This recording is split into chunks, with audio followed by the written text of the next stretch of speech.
disappear. And that's the first word said on our stream today. Thank you. Perfect. What a great opener. Let me turn you up a little bit now. That fits for the RPG. There we go. So hi everyone. Welcome to our little stream for this one-shot of the Caverns of Rimecairn. I'm pretty excited. I know you guys are too, so I'm not going to waste too much of your time. But of course, in the meantime, we are here to chill and have fun. So throw out your suggestions, ideas, anything for the party. If you want to give them inspiration in the chat, you guys are free to do so. Trying to get these guys through this alive, because I will tell you, this part might not be easy. So, good luck. All right. I've always wanted to play a character that. Now I feel better about the equipment I chose. There you go. All right. So if you're ready, I'm going to start our introduction.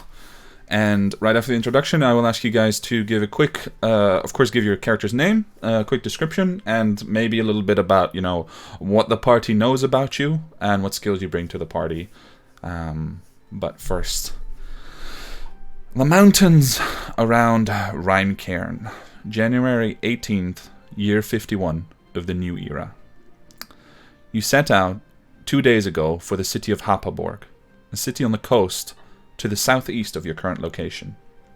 There, you received a contract from an anonymous employer, promising you many thousands of guilders and jewels in exchange for your expert services.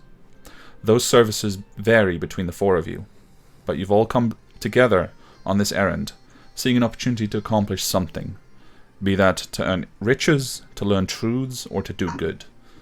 Your mission is simple. Travel to the caverns above the devastated town called Rimecairn and recover an artifact known as the Heart of Rymir. Supposedly, this is the enchanted heart of an ancient and menacing white dragon that was being held by an order of paladins in that very town. But now someone has stolen that artifact, and your mysterious employer intends to thwart their plans and recover the heart. You were teleported to within an hour's walking distance of your destination. You found the town itself entirely abandoned and destroyed, mostly burnt to the ground, frozen and burnt corpses everywhere. Pictures of agony on their faces, but no clues as to what might have done this, except that there seemed to have been quite a few attackers, and there was a ferocious fight with the paladins who defended the church. Now, we join this small band of adventurers as an icy wind rolls through the mountains in this place of perpetual winter. A place where only the hardiest of trees and creatures survive. You are wrapped in thick winter clothes, the sweat underneath a stark contrast to the sharp cold that constantly buffets what little of your skin is exposed.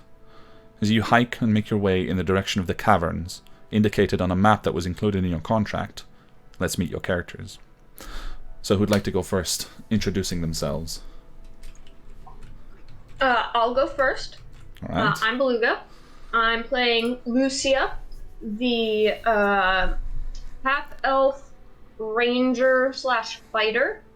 I am quite skilled with a bow. I'm a bounty hunter. Something that you guys might know about my character, the party would know about my character, is I'm kind of money grabby. I like to hoard my money, keep it to myself. I like to also make sure that the money is getting divided equally, that I don't get gypped on my share. I'm slow to trust, especially when it comes to money. Yeah, that's about as much as you guys know. All right. So, Lucia or Lucia, you said? Sorry. Lucia. Okay, Lucia. Okay. So, after Lucia, who wants to go next? I'll go next. Sounds good. I'm Falcone, also of the Rollplayers Guild. I will be playing Elquill. I am a white dragonborn warlock of the Hexblade patron. I also am somewhat of a mercenary, more on the higher scale. Those who can pay my fees are a bit on the higher class, if you will. and I'm a classic white dragonborn. Almost like my horns go like back and then peak upward, almost kind of like deer antlers. I'm wearing a very high make, finely crafted breastplate and various simple clothing. It's not as thick as the other adventuring clothes that some of my other party members are wearing, as I'm quite comfortable with the cold. And I have a large warhammer at my side. All right. Excellent. So, Alaquil, if I have that pronunciation down, please correct me if I don't, is with the party as well. And of the remaining two, who would like to go next? I can go next. My name is Squeeps. And today I'm playing Barbacuta. My friends call me Barbecue. I'm just here to make a bounty so that I can live my remaining days searching for the finest cuisine in all the lands. I am a sorcerer that specializes and almost exclusively uses fire magic. So I am very good at cooking. I like to prepare feasts for the party, and and I am hoping that I can live my remaining days in luxury after we find the heart. Okay. From Australian to Scottish. Very interesting. No, it's a work in progress. Very cool. So, Barbara, if I have that correct. And finally, I believe Daniel, if I...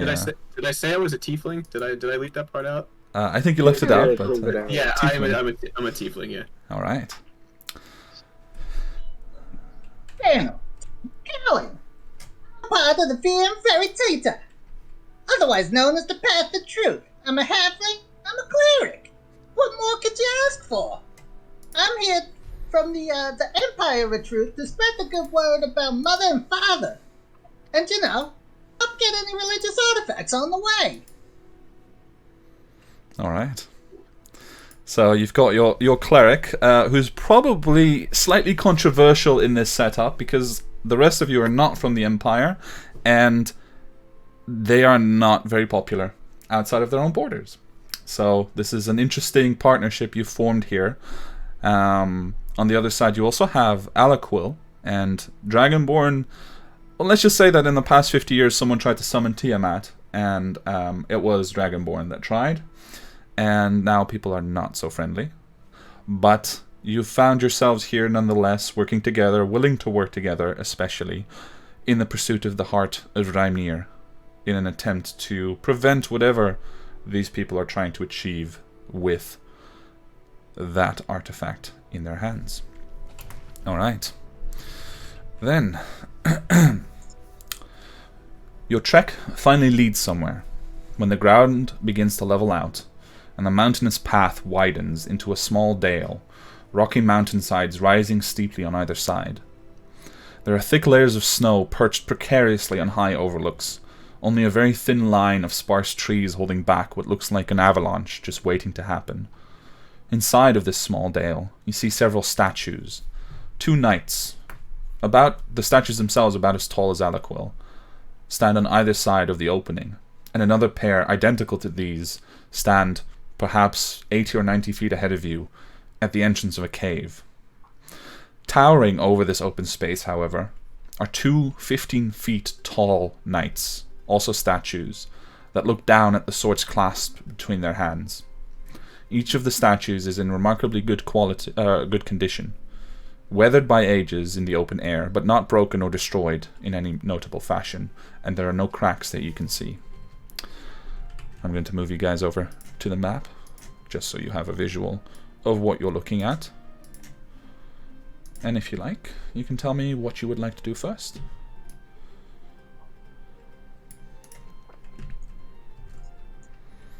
Are there any signs of potential tracks or any type of human or creature involvement in this area? Go ahead and make a survival check. Oh, that's gonna be a 2. A 2. You find a very convincing set of large steps that look like they belong to a very large creature, the likes of which you've heard occupy these mountains. Perhaps, a yeti or a wendigo or something of that nature. But they lead out of the dale and are quite old and already starting to get covered in more and more snow again. Looks like we've had something come past this way already. Upon seeing this supposed indication of potential danger, I will invoke one of my invocations of Fiendish Vigor and grant myself a number of temporary hit points for the next hour. All right. So make sure to note that down. You briefly focus within yourself and you reach out to your patron and they grant you some additional vigor in order to steel yourself for whatever might be to come. Watch as I reach down to my hip where I have my warhammer slung and I just gently grasp the metallic head of the hammer. You watch as a small brief glow can just barely shine through my fingers as I invoke this patronly power. All right. Oh god, this is gonna kill my throat. Well, you can feel free to address like the out of character stuff to me in your regular voice, and then only talk in character when you're talking to the other players. Yeah, I might have to do that. might relieve you a bit. So after Alaquil, make sure to be ready for whatever's coming. What are the rest of you guys doing? I'd like to check. Oh, Go ahead. I was just going to ask Alakul if he's a bit cold. He looks like he's shivering a little bit. Do you need a little bit of heat, a little bit of warmth? And I'm gonna kind of reach out. I'm quite all right. Thank you very much. Start to pick up for you. Okay. Anybody else? I promise. It'll feel. No, it'll I'm feel okay. much better. Thank you, though. All right. I'm gonna see. Do these statues or does this place hold any cultural or religious? Okay. Words that I can't think of at the moment. Significance, yeah. So how are you doing this? Are you investigating the statues directly, or are you trying to use your knowledge in order to go back and figure out what you might already know? For right now, I'm just going to use what knowledge I have. All right. Till we can get a little closer. All right. Go ahead and make a religion check. Big 12. 12. Okay. Nothing in particular stands out to you as being exceptionally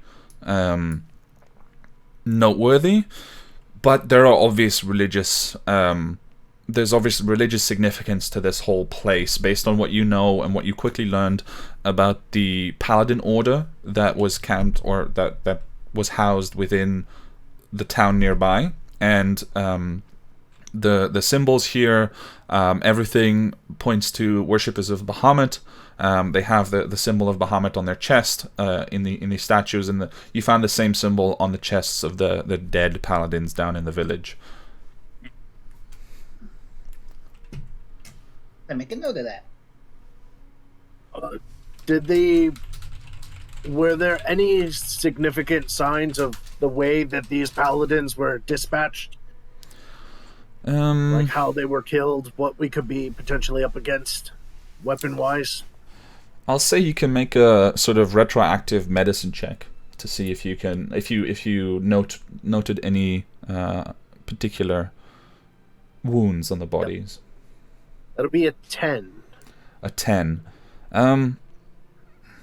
Not in particular that anything stood out to you, although the fighting was definitely gruesome. You've seen fights around towns and battles, and this was definitely one of the bloodier ones that occurred. I don't know about all you guys, but the weird truth ain't gonna spread itself. I'm gonna start making my way out.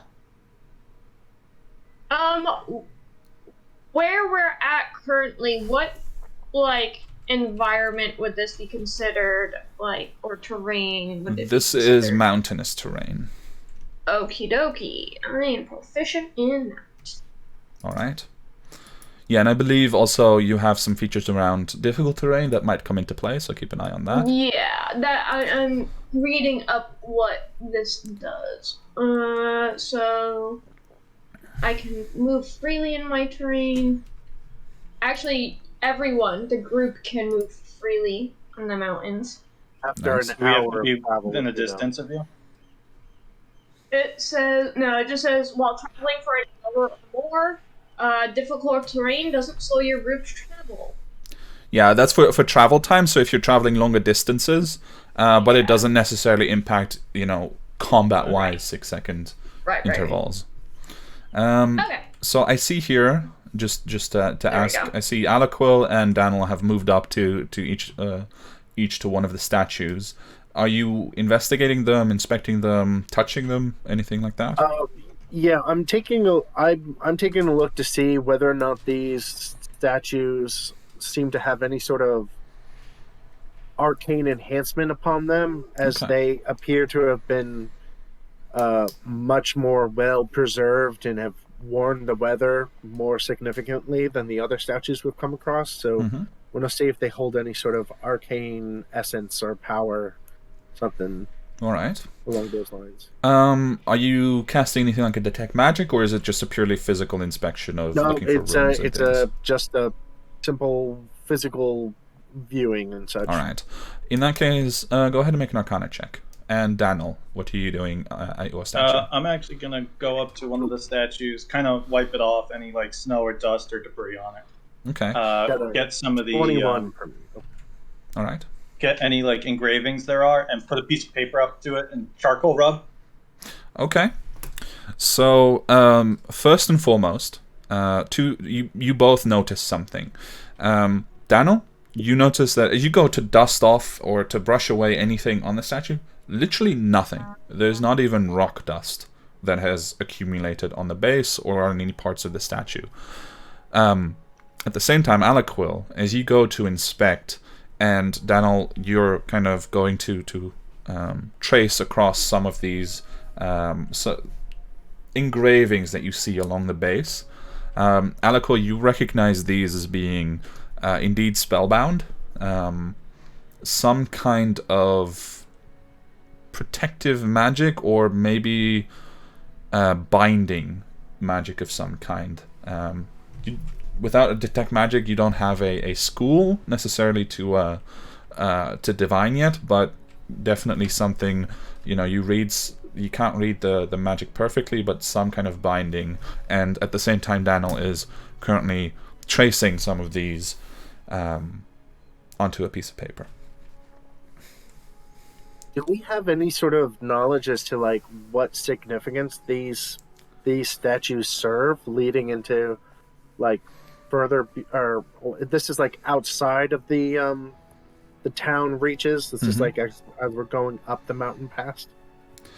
I would say there's really no source that you could have for that sort of information at the moment, no.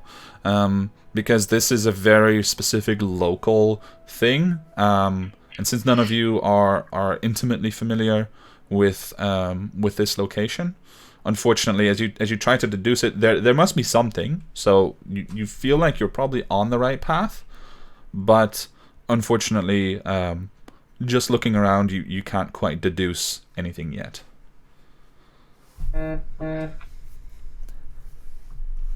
So, in the meantime, as they are inspecting the statues, Lucia and Barbara, what are you two doing?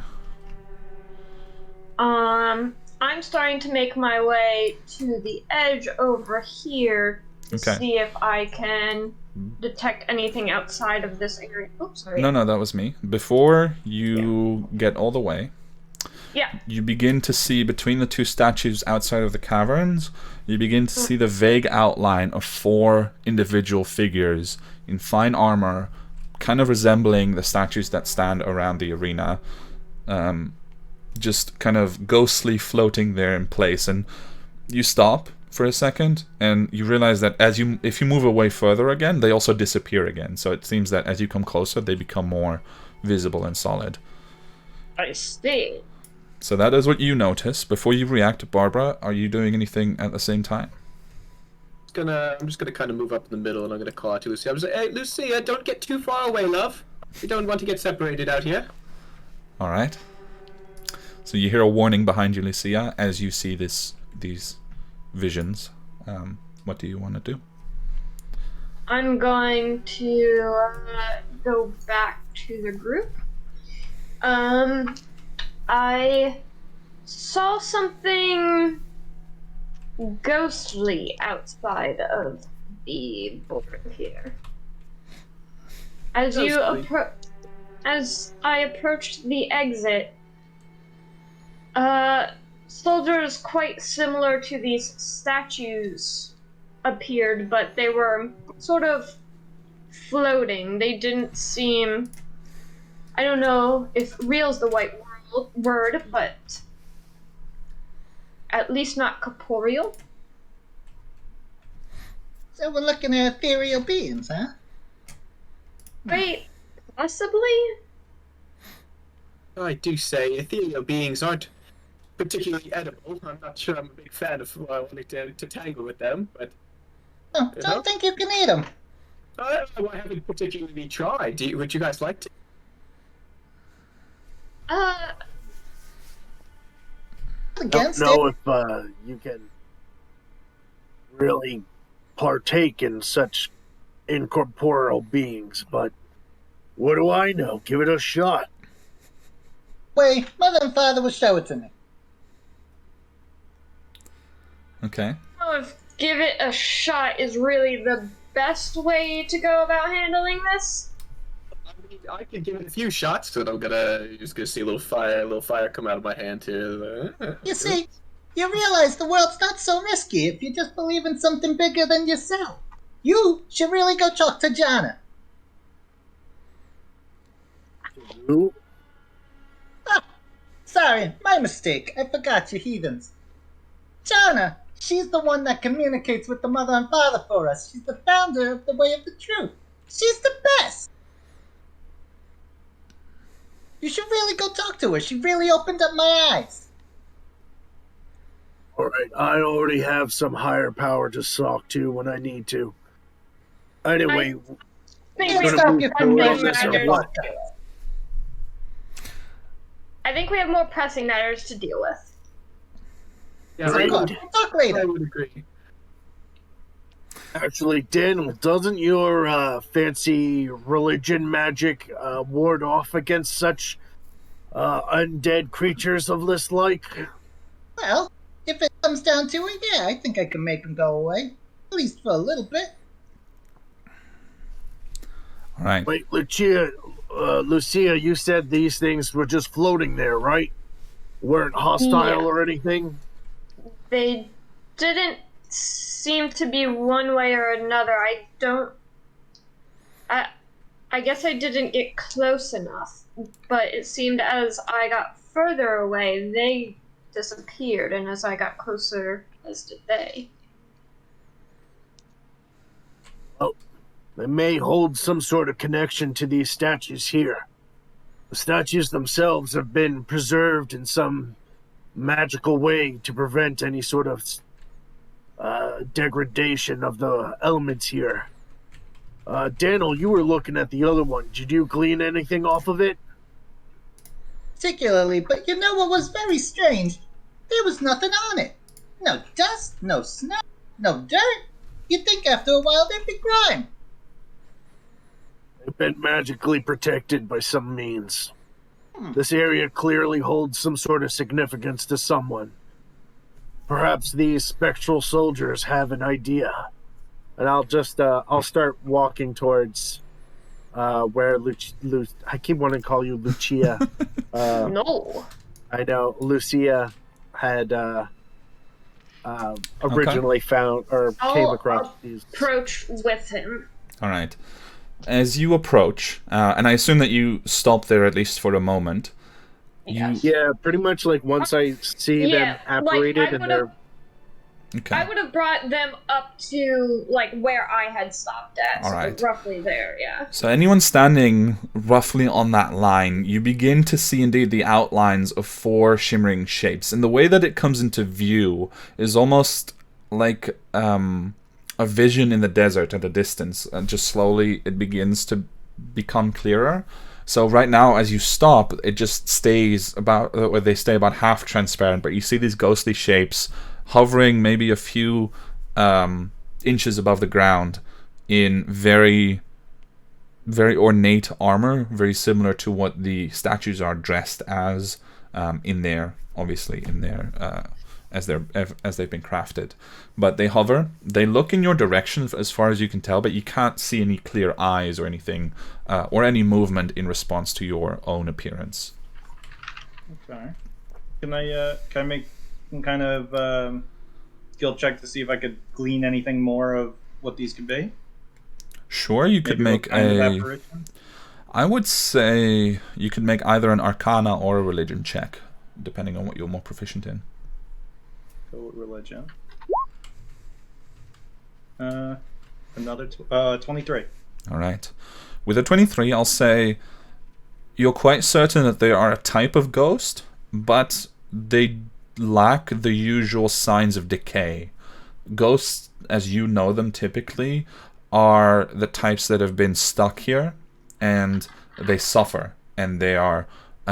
you can see it in their forms. These are either remarkably preserved by the same spell as the statue, or they are here with a purpose, and so do not decay in the same way. Okay. I will share that with the group. All right. So, do they pose a threat? If we leave? No. I mean, it depends on what the purpose is. They could be friendly for all we know. Upon hearing that, I will take a few steps forward and raise my hand up and kind of like hail to these soldiers to see if they react in any certain way. Okay. Alaquil, as you step forward, and each of you that is able to see the ghosts at this point, you watch as they, in perfect unison, draw their long swords and hold it at their side in a ready pose, but not ready, like they're not attacking immediately, they're just standing at the ready. At the same time, all of you hear a voice telepathically in your heads. It is a calm voice, and most of you cannot understand it, except for Lucia, who speaks Sylvan. If anybody else knows Sylvan, and I missed it on your character sheet, tell me now, please. All right. Bunch of gobbledygook. All right, so 1 second. I'm going to move you to the other channel and tell you what they say. Lucia likes gobbledygook. All right. Lucia, you being the only one who understands this, you hear, "You trespass where you should not. Beware your step and go no further. You will find nothing of value here. Be gone." All right, I'll bring you back. Hey, the fabled Kira. So, Kira. you all hear a gentle, refined voice speak in your mind, saying something you do not understand. What would you like to do? Well, I don't suppose any of you guys knows what that was, huh? I certainly did. Or heard it. You did? Couldn't understand a thing they said, though. Yeah, it did sound like it was saying something. They said that we are trespassing. We Oh, you are. said gobbledygook? We are putting our nose in business that we don't belong in.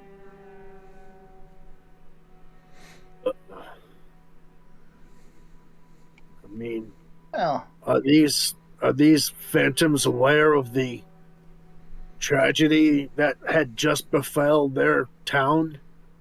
And whatever these people who stole this relic, whatever they plan on doing with it, could just cause even further harm? I don't think they care. Aliquil, I'm going to send you a message on Discord about something that you notice. Yeah, it's pretty safe to say they're gonna want to stop us. Well, I don't know about you, but I ain't going down that easy. Or I? I simply think we should tread carefully. Yeah, I'd rather avoid a fight if we can help it, but I don't really know if there's any other way through here. I'm not so sure either. No. I feel that probably our best way is just to push forward. Yeah, but ain't they gonna stop us? Well, only one way to find out. And I'll use a bonus action to activate my animated shield. Okay. So floating off of my back and unlatching the harness across my chest, you watch as this large, beautifully crafted shield just starts spinning gently around me, and I start walking forward with my hammer drawn. Oops. Sorry, I misclicked. No worries. So Aliquil begins to move forward, shield activated. Barbara, you wanted to say something as well? Oh, I was just going to say I don't like the idea of just charging forward into them, but if our big dragon friend here is going to go first, I'll make sure he doesn't get too cold after he gets defeated. I'm always down for a fight, but not one that I'm not positive I can. Alright. Aliquil, as far as I understand, you continue to move forward without stopping, correct? Correct, but I'm staring through these apparitions. Okay. As you come to this location, both of the apparitions closest to you turn to you and immediately go to strike. So at this point, we all roll initiative.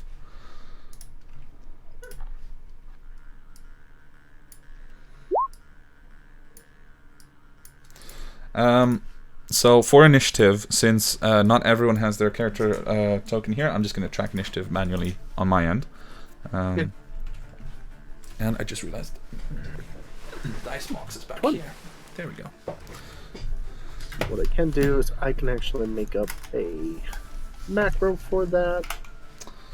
If you go to your character sheet, if you have it in Roll20, you can also just click on initiative. Yeah, I did that. I got a 20. I'm just gonna, put it in the macro just for,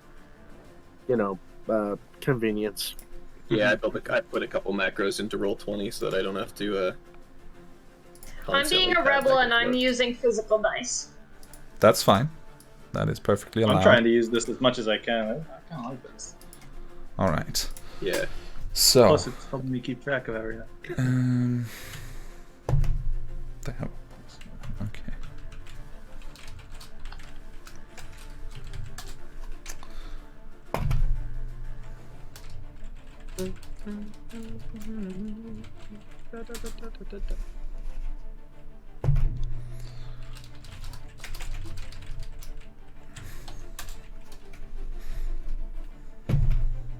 And that's a 5. Okay. All right. Please, anyone above 20 with initiative? 22.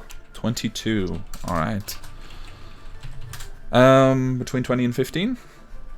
20 for me. All right. That is Aliquil. Between 15 and 10? Below 10? 9. 6. All right. So that is Solid, guys. Solid. That's right. Suck it, Dan. I rolled and shit. Feet of Oh, you mediocre proportion. really showed me. okay. By the way, do you have another mic? Your mic keeps cutting out. Yeah, when you speak louder, Squeeps, it actually goes lower on Sorry. volume. When I get excited, I'm excitable. My mic. And your auto mic was muting cutting me. it on and in and out for me as well sometimes. Was it? Yeah. Once or twice, yeah. Let me turn myself down again just a little bit so that when It's I okay. inevitably start screaming, I can actually hear what I'm saying. Alright. I wonder if Zoom has like a threshold thing. Alright, I we're all like caught it. up on initiative, Yeah, so... using Discord for audio, Dan. So. As Alaquil moves Right. into melee range with these apparitions and they move to strike, each of them immediately becomes fully visible in the physical world. So you no longer have any difficulty seeing them at a distance. Lucia, you are the first one to react as they begin to strike. What would you like to do? Alright, I'll fire 2 arrows at this one. Alright. Fire. So Lucia just reacts with immediate effect. Just woof, out comes the bow. And she lines up 2 arrows.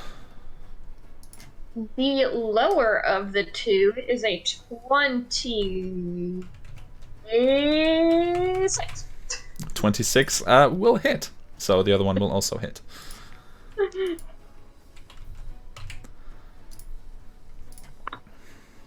Here. 8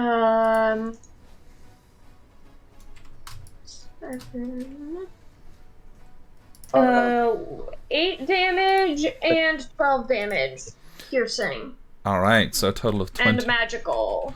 Total of 20 points of damage, and as you fire from a magical weapon, both arrows strike and actually hit the apparition, and you see a sort of surprised tilt of the head. There's almost a personality to it as they look over at you, not expecting to be hit so effectively.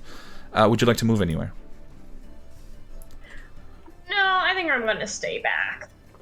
Alright. Then next up is Alaquil. Alright.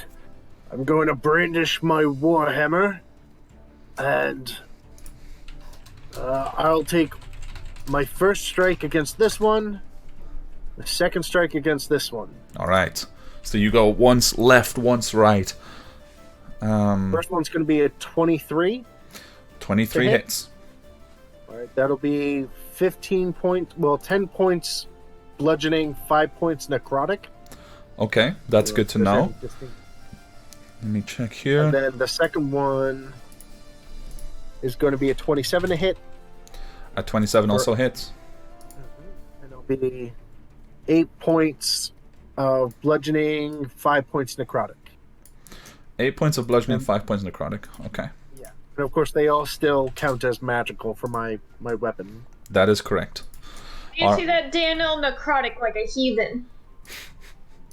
There's nothing evil about necrotic in this world, just FYI. But Alaquil Mother, grabs Mother's radiant.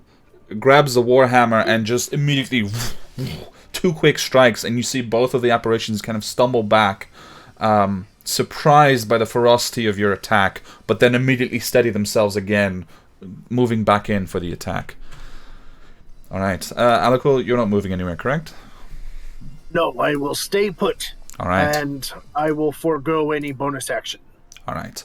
So the last one that you struck steadies itself the fastest and then goes for a very quick strike against you, trying to retaliate for what you just did.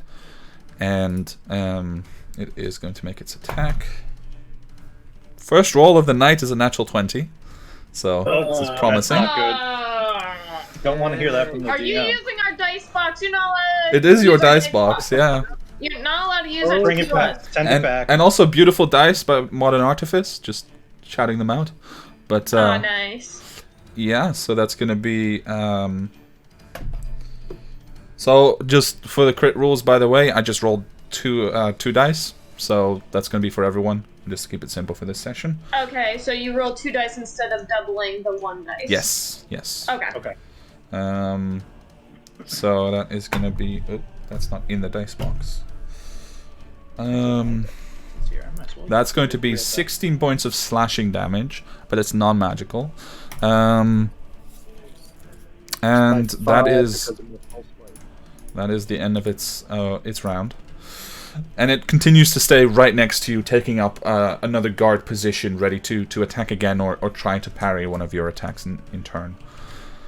After that, the other one that you struck and that has been taking the brunt of attacks from the party so far is also going to make an attack against you. That is going to be a 24 to hit.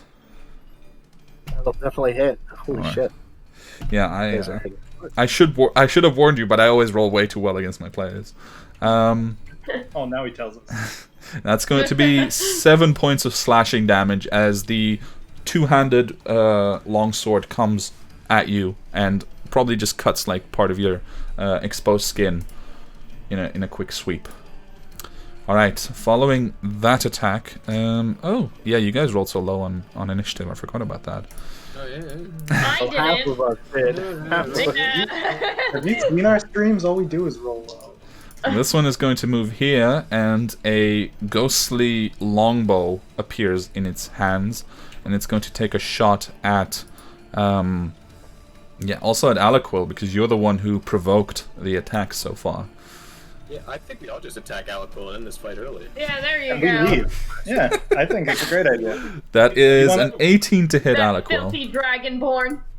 That'll miss. That'll miss. So Yeah, you want the floating shield kind of just happens to be in the right position. So the floating shield intercepts a ghostly arrow. The arrow embeds itself for a moment and then just disappears into nothingness. That brings us to Daniel. Right. Here's what we're gonna do. I'm gonna take a little bit of a walk up, since Looks like the party's getting started.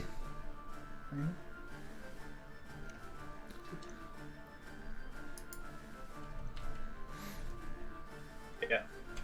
And then I'm going to, as I reach the end of my run up, I jump up with my weapon and I slam into the ground. And as I do, it causes cracks to form in the earth with light pouring up from it as I cast Destructive Wave. Okay. And all three of these ghosts in front of us have to make a Constitution saving throw. All right. Institution. Constitution. And they got to beat an 18. Very nice. All right. So I'm going top to bottom. The first one fails with a 14. The second one fails with an 11. And the third one succeeds with a 20. Total 30. Okay. So that's going to be so half the- damage, I assume, on the success. Yes, the bottom one will take half damage. All right. Give me the damage. So And this, They're what type of first- damage is this? they're going to take thunder damage and radiant damage. All right. Very nice. So first they're going to take... This is thunder damage here. So 23 thunder damage. Okay. And then another 13 radiant damage. All right. Half for... 36. Alright, so Daniel moves forward and slams the weapon into the ground, and there's just a cacophony of sound and visual effects as this destructive wave rolls over, perfectly avoiding Aliquil, and instead rolling into the three apparitions. One of them immediately just kind of keels over and actually has a very mortal physical reaction of first falling to the ground as if they're dying, and then just as they collapse, they disappear. The second also, one... if they failed, they're knocked prone. Sorry? If they fail, they're Sorry, not prone. the failed ones are knocked prone. Okay. Well, both of them who failed also die. So as you hit, as the second one gets pushed further back, it attempts to struggle against the effect and actually almost manages to keep standing up, but then at the last it just washes over them and knocks them away, and by the time that the visual effect of the destructive wave disappears, that apparition is also gone. The third one, however, manages to resist much more effectively than the other two, and like a rock in a river, just stays put, absorbing the blow as it takes 18 points of damage total. All right. That'll do it for me. Very effective. Then next up is Barbara. Nice. I am going to use a sorcery point to cast my. I'm just gonna cast Firebolt. Okay. But I'm gonna twin it. I'm gonna twin it using a sorcery point, so I can hit both of the remaining specters here. So the first attack is going to go at the top specter, the one with the longbow. Okay. It's going to be a 16 to hit. Let me check. That does hit. Okay. And then that's going to be, because of my, I got a feat that adds +6 to one of my damage rolls, or as part of my Infernal Legacy. Right. Or Elemental. And then those 2s are going to be 1s, so it's going to be 3 plus 7. So it's going to be 13 total fire damage on the top one there. Very nice. And the second one is going to take, that's going to be 23 to hit for another 13 fire damage. All right. No, it's going to be 14 fire damage, I should say. Yeah. Right. Okay, yeah. So this doesn't add the +6 like the first one did. I only get to add, I think it's once per turn, I only get to add +6 to one damage roll. Okay. I can do it for a second spell if I'm twinning it, but that would be your call. I was playing it as if I only get to add it to one. No, that makes sense to me. All right, we figured that out yesterday, actually. Pretty much the same thing. It sounds just like yesterday. Yeah, no, that's fair. That's fair. So, Barbara, as you invoke your sorcery point, and you just clap your hands together, and you conjure up, instead of 1, 2 firebolts flying in 2 different directions, and both hit. You watch as the ghosts kind of stumble backwards, and where they are hit, even though it's a ghostly surface, you can still see a sort of scorch mark with a bit of ethereal mist rising off of it, as if it had actually burnt them. Well, yeah, and I don't know if you've forgotten or not. I do have a feat that allows penetration of fire resistance, so I don't know if it's relevant for this fight, but. All right, that's good to know. That's good to know. All right, so after Barbara, we come to the final ghost, who's now taking a massive beating before even getting to act, but now comes rushing forward at Daniel after watching Daniel just completely delete 2 of its allies off of the battlefield. Get out, big guy. And it will take one of its swings at Daniel. So that is going to be a 19 to hit. No. All right. So Jukesy man. Up the shield. yeah, so as it comes down, you just block immediately with the shield, and there's a sort of, you feel the very strong thud, but the actual sound effect is completely muted by the fact that it's a ghostly weapon attacking you. So I'm actually going to use a reaction Okay. when he hit me. Well, he didn't hit you. That's what doesn't hit your armor class. I think he does have to hit me. Yeah. Never mind. That's the funny thing about these effects. It's like you actually have to take the damage to be allowed to do something back. Yeah, right? I can deal damage back to an attack. Okay, so Yeah. I have to actually hit him. Never mind. No worries, no worries. All right, Get so off easy this time. at the end of the round and at the top of the new one, before Lucia can go, you guys become aware of something, though silent, appearing behind you and stepping out of the statues that guard this place, the larger ones. And you watch as 2 of these enormous wraiths appear in order to contest your attempts to enter the caverns. And I'm going to roll initiative for them right now. I don't like where they just spawned. Guys, we got more company behind us. I'm not a fan of what I just saw come out of the statues, loves. 1 second. That is... I'm not a fan of being last to the initiative order with 2 big hulking ghosties. Very close. And that is... Oops. No worries. Alright, so Lucia, it is your turn, as there is one more of these existing wraiths on the field, and you do indeed become aware of 2 more behind you. Yes. Better way to count. So I'm gonna aim my first arrow at this one, and if I hit, I'm gonna use my Colossus Slayer ability, Okay. which allows me to deal an extra D if they are below max hit points. Alright. So let's see if I hit. That will most likely hit. That's a 30. So yeah, that'll hit. Yeah, 30 will hit, for sure. It sounds close to me. It's alright. It's a pretty good amount. It's close. Oh wait, hold on. That was supposed to be a D8, not a D6. 7,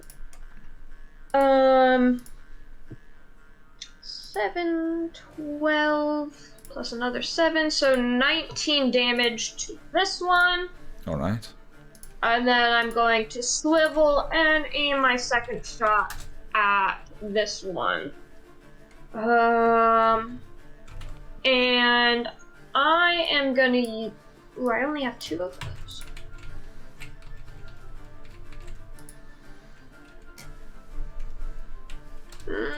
Okay, then no, I'm gonna hold that. Alright, so yeah, I'll just fire my second one at that one. Okay. Oh, okay. That is a 25 to hit. That will hit. For 14 damage. All right. So another arrow embeds in this one, and this one has no reaction whatsoever. The larger Wraith Spectre that's just in this ornate plate armor, as it appears with an enormous weapon in hand, the arrow is barely an ant beneath its boot, and even as it strikes, it pays no heed to that whatsoever. All right, that's the end of your turn, or would you like to move? Take care. I'm actually going to start backing up. Where's the measurement tool? So yeah. I'm gonna Alright. far away. And I'm gonna say we might want to leave before these things get us. Alright. Would you leave me alone? Enough? Every woman for herself. Actually, at the end of your turn, and I will count this for everyone make a perception check. As you guys are taking stock of the situation, you notice the large wraiths behind you. That was almost really good. 18. But only an 11. 11 as well. 11, 18, I heard. Yeah, from And I got Alpha. an 8. Okay. Mine was almost an 18. Alright, so Alakul, I will send you the information that you gather here.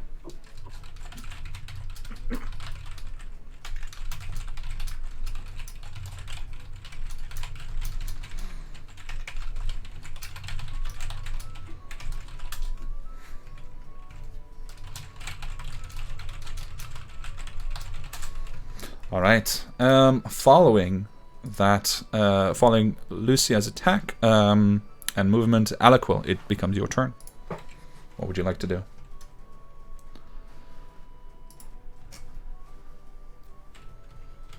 Seeing as we're still being harried by this one spectral, I will make 2 attacks upon this specter. Alright. First one's going to be a 30 to hit. A 30, wow. Yeah, that'll hit. That'll be 9 points of bludgeoning, 5 points necrotic. 9 points of The bludgeoning. second one is a 15. Hold on, the first one was 9 points plus how much? 5 points necrotic. Alright, very good. Second one is, I think also hits. So that'll be 14 points bludgeoning and 5 points necrotic. Alright, so with the second strike, you do actually manage to pass through the entire physical appearance of the Spectre, and it also staggers back as if it was mortally wounded, and then just falls backwards into the snow and disappears, leaving no trace of its existence here. As a bonus action, is there any way that I can tell what could possibly be going on from what I noticed on these giants? Giant specters? I'll allow you to make an Arcana check if you like. How much? 10 for me. Only a 10. Okay. You just in the heat of battle, you struggle to fully comprehend the situation for yourself. But I will say you can use your bonus action to communicate something to the rest of the party, a sentence or two. Gotcha. So, these larger guys are gearing up for something magical. Be careful, everyone. All right. And then that'll end my turn. Alright, so Alaquil strikes another wraith down and then warns the party about something magical occurring. After that, we come to one of the larger wraiths takes its turn here, and it begins to stride forward immediately towards the nearest target. And 1, 2, 3, 4, 5, 6. Just barely makes it. But it is going to take its great long sword, that enormous weapon, and just take a swing at Barbara, and then it brings it back up, and it takes another swing at Barbara. And Barbara's dead. First attack is a 10 to hit, so I don't think that hits. Barbara manages to kind of duck under one of the swings at least. And the second one is a 14 to hit. Does that hit? Also will miss. Alright, so even the second one you managed to duck under it, and it's kind of a very tense moment as you avoid the two attacks. But you do manage to stay safe. And oh, interesting. It has a special ability that I overlooked. It's going to take a third attack as a bonus action. Great. Oh, how nice. Apologies. This is the commander, so they have some additional powers. It's 21 points of damage. Not damage. 21 to attack. It'll hit, yeah. All right. That will be. Let's find out. Let's hope I don't roll very high on the damage. Bye, barbecue. That's okay. That is. It's like 4th of July is over. Sorry, Dan. That joke only applies to the American people watching. All right, so that will be 5 points of slashing damage and 7 points of necrotic damage to you. Okay. All right. I guess I'll take all of it. I suppose. I think so, yeah. If I must. Yeah, I guess you will. So as it takes that swing again, and this time you're not fast enough. You know, you've already ducked 2, and you're not expecting the third strike. The weapon actually just completely passes through you, and you just feel a sharp, cutting pain. There's no physical wound, but it just cuts straight through the soul inside you, and it hurts pretty bad. All right, that's the end of its turn. And can I use my reaction ability to cast Hellish Rebuke? Yes, you can. Yeah, well, I'm gonna do that. That's a dexterity saving or a constitution saving throw. I believe it's Dex. Let me grab it here. Yeah, so it is a dexterity saving throw for Hellish Rebuke. And it needs to make a 19 dex saving throw. You're going to hate me, but I rolled a natural 17 plus 2 is 19. Oh. So it saves. Okay, I mean that's fine. Is that no damage or half damage then? It's half as much. There you go. So go ahead and roll the damage anyway. Still do something. Roll 2. Hold on, it's 2d10 plus. Oh, do I get to add my? I get to add my plus 6 fire damage to that, right? Because of my thingy-majiggy. Yeah. So, right? Yeah. All right. So it is only going to take. It's going to be half of that, so 8 fire damage. All right. So as you get hit, it actually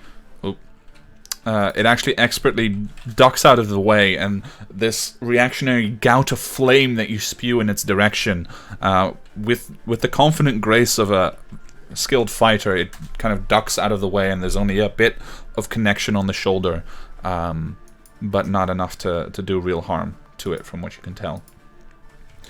Alright, now the remaining wraith of the initial group is going to take another longbow attack. It is going to also attack Barbara. It's going to follow its commander.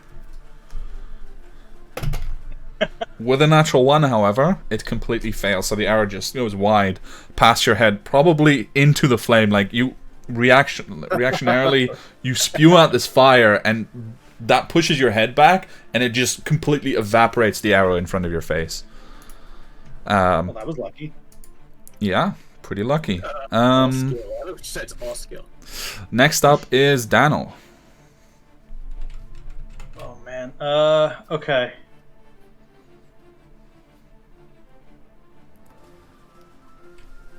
If I can. How are you looking, Barbara? Okay, I look fine. Yeah, look alright? Yeah, I definitely, I would like to hold my turn until after the other big wraith goes. What are you holding? I like to hold my turn until after Barbara dies. Well, what I want to do is, once that other wraith moves up, I want to move up and use Turn Undead. So you can only do one thing. You can only ready your action. So you can either ready a dash action, or you can ready your Turn Undead. I can't, like, move myself in the initiative. No, unfortunately not. Okay. No, that's fine. Okay. You can move now and then ready your action, hoping that if it comes into melee range, that you can cast at it. I could do that. I'll move up, and if it comes within 30 feet of me, I'll cast. There you go. Alright, so you are considered to be concentrating on that effect for the time being, because it's a spell effect that's coming up. I believe the closest. I want to just double check where I could go. Alright. Yeah, the closest I could go is about 5. I'll go there. And I will start to concentrate on turning these wraiths once they come within range. Alright.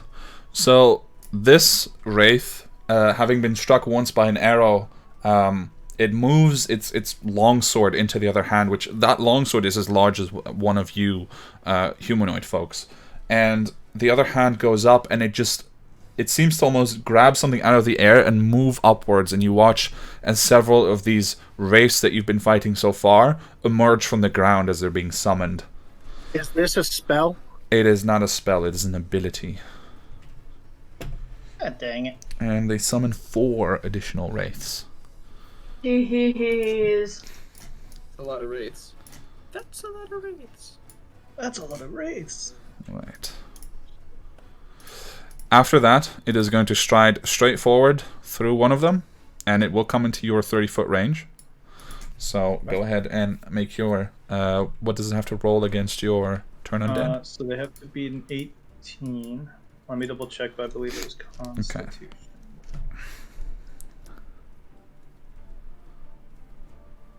Each creature within 30 feet. Oh, it's a Wisdom saving throw, and they have to be 18. All right. So, as you unleash this effect, you notice that this particular creature, and you get the impression that this is a trait that is being emanated from these larger wraiths, has a certain resistance to this particular effect. It rolled double 16s, plus 1 is 17. Does a 17 save? I don't think so, right? You said 18? No, it fails. Alright. So it is turned indeed, and let me see, it does not fail by any significant amount, so it will just move away from you. Yeah, for the next minute it runs. Yeah. It can only use the dash action. And if its challenge rating is 3 or lower, then can't take reactions. For its action, it can only use a dash action or try to escape. So it has already used its action, so it can no longer dash.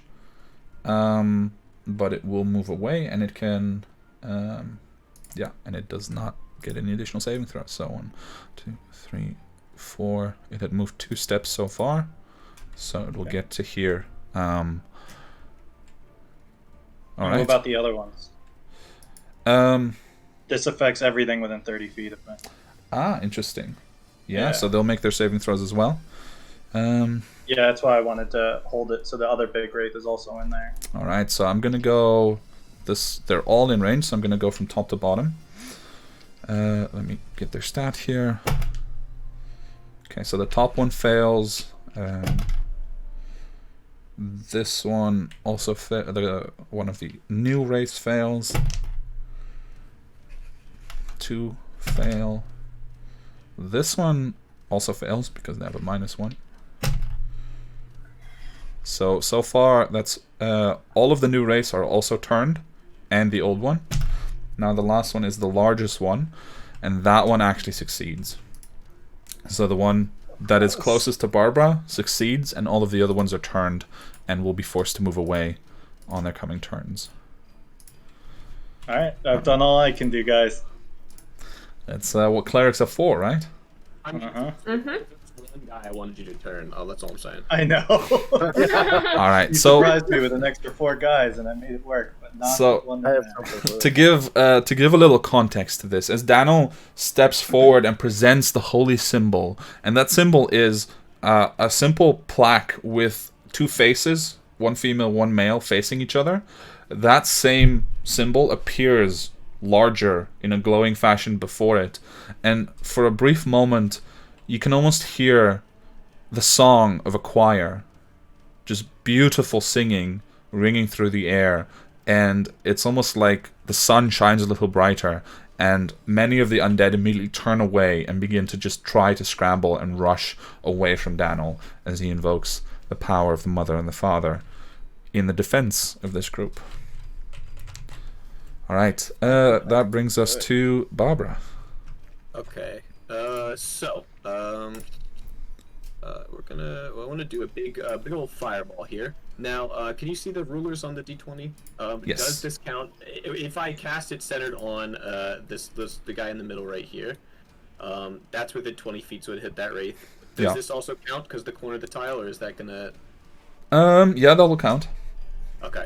Yeah. So then I'm gonna cast a 4th level fireball centered on the small wraith in the middle of the posse over here. So everybody in the club get tipsy. No, everybody needs to. Everyone in the club get crispy, I think you mean. I'm about to crisp Oh. up. Alright, so Crispy They all chicken? make Dexterity saving throws for half Fireball. damage against the fireball. alright, so they are all going to make their saving throws. I'll do the big ones first. Alright, so the far away one is going to roll a 12, so it takes full damage.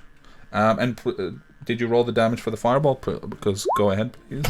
Okay, so it's going to be 38, 39, 40 total fire damage on a failed save, and I guess 20 on a successful one. Okay, very nice. The other sword wraith manages to roll a total of 18, which is your spell save DC, No, I think. 19 is my 19, so it also fails. Alright, and now I'm going to do the little ones real quick. Very nice. Come on. That's a fail. So as you cast that, Daniel turns to you like right as you're casting, goes, "Hey!" So all those guys are no longer turned. Yeah, that is They're true. gonna die. They're gonna die, so it's fine. Alright, so that is 40 points of fire damage to most of them. You want a piece of me? Alright. So indeed they are no longer turned.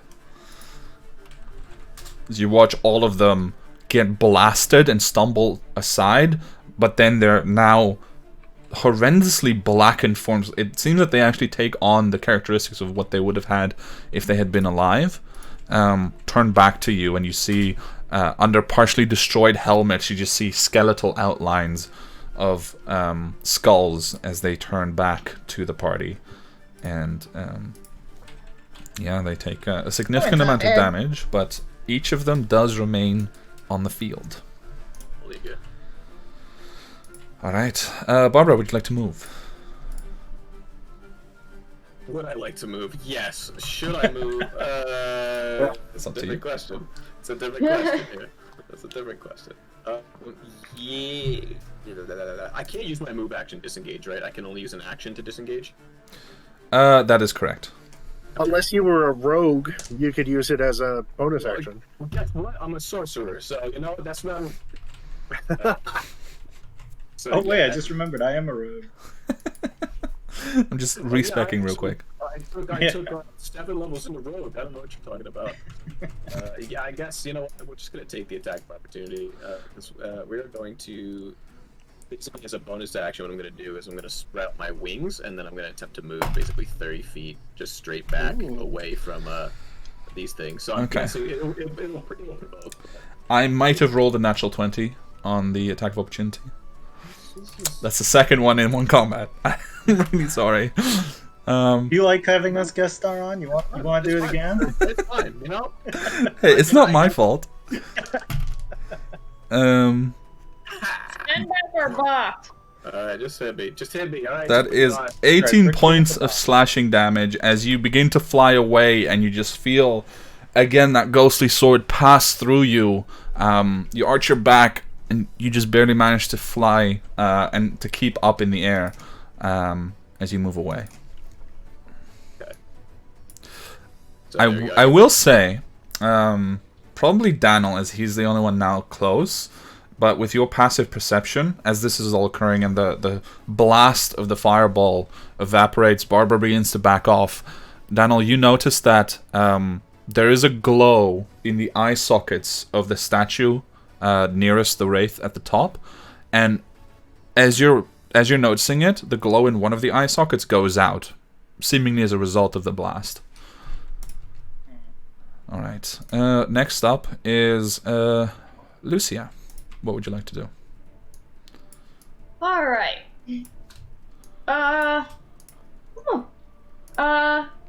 This...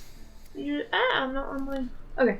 I'm going to Hunter's Mark as a bonus action, this one.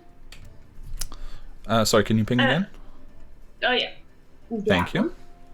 Has this one been hurt already? Yes. Yes. Okay, then I will also get to use my Colossus Slayer if I hit her.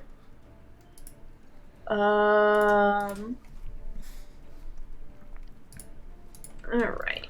So, Hunter's Mark was an extra 1d6. Okay. So I'll take 2 shots at her. Alright. Not as good. Not as good. 21? 21 will still hit. I'm making sure I did the math right. Yes, I did. Okay. Alright. So, both will hit. So she'll be taking... Is it... Hold on. Is it d6 per the spell? You deal an extra 1d6 to the target whenever you hit it with a melee. So do I get the d6 for both shots that I make at her? Sorry, can you either post the effect or read it out loud? It's only a d6 to the total damage, not It for just each says- shot. It says, until the spell ends, you deal an extra 1d6 damage to the target whenever you hit it with a melee... Yeah. Well, not with a melee, with a weapon attack. Oh, yeah. That gets added to each attack. Okay. Falcone, I actually going to tell you about how I haven't been calculating my Hunter's Mark damage properly on our campaign. Jesus. Well, now you know. Yeah, now we know. Yeah, I mean, 'cause you haven't you do use it pretty often. That's right. I use it. I like to stack my damage, if I can. Yeah, I'm the one that always forgets. I forget to use whatever mine is first. The Hexblade's curse, you mean? Not the Hexblade's curse. Because I'm not Hexblade. Ah, okay, my bad. It's the spell Hex. Hex. That- That's it. Okay. That is going to be 35... Wait, it's been injured, right? It's been injured It already? has been injured, yes. Yeah, I think I asked that already. So 35 damage between the 2 shots. 32 damage between both shots. 35. 35, okay. That will be... Yeah, I rolled an 8 and a 5, and then I rolled 2 2s on the d6s and a 4 on the Very Colossus nice. damage. So as you line up the shot, it's a perfect shot. You actually, if it was a living creature, it would be a kill shot. Like you hit it right between the eyes. But in this case, it hits and it embeds, and then the magic effect of your bow wears off, and it just falls through the creature. But it does take the damage. You can see the resulting wound still on its head, or rather on its helmet. Because despite the art here, these are actually covered in helmets from the plate mail that they're wearing. Let me see if I have any bonus actions I can do. Oh, I did a bonus action. It was Hunter's Mark. Sure. Okay, so yeah, that is all I'm gonna do. I'm not gonna move. All right. So Lucia unleashes 2 very powerful arrows, and then we move on to Aliquil. What would you like to do? All right. I'm going to move my full 30 feet here. All right. I will use my bonus action. Let me take another look at this. Not too far. Wait, is it 30 feet or 60 feet for Hexblade Curse? 30 feet. So I will use my bonus action to cast Hexblade Curse on this. Whoops. On this mofo. All right. Okay. And then, as my action, centered on this target, I am going to cast the spell Synaptic. Static. Oh, where did it go? That's a cool spell. Could you ping the target again? Yes, Synaptic Static. All I think right. it's this one. This one. Well, this one is going to be Hexblade Curse. Okay. All right. Oh, gotcha. So But this one, in a 20-foot radius sphere, so it will hit everyone, just like the fireball. Okay, yeah, like here, yeah. Everyone needs to make an intelligence saving throw. All right, that's interesting. Well, let me take that. Let me just double check because I know it has. Yeah. Yeah, intelligence saving throw. All right. I'm gonna start with. I'm gonna go from left to right. So the largest commander rolls an 11, fails. Holy moly, that's a lot. That is a failure.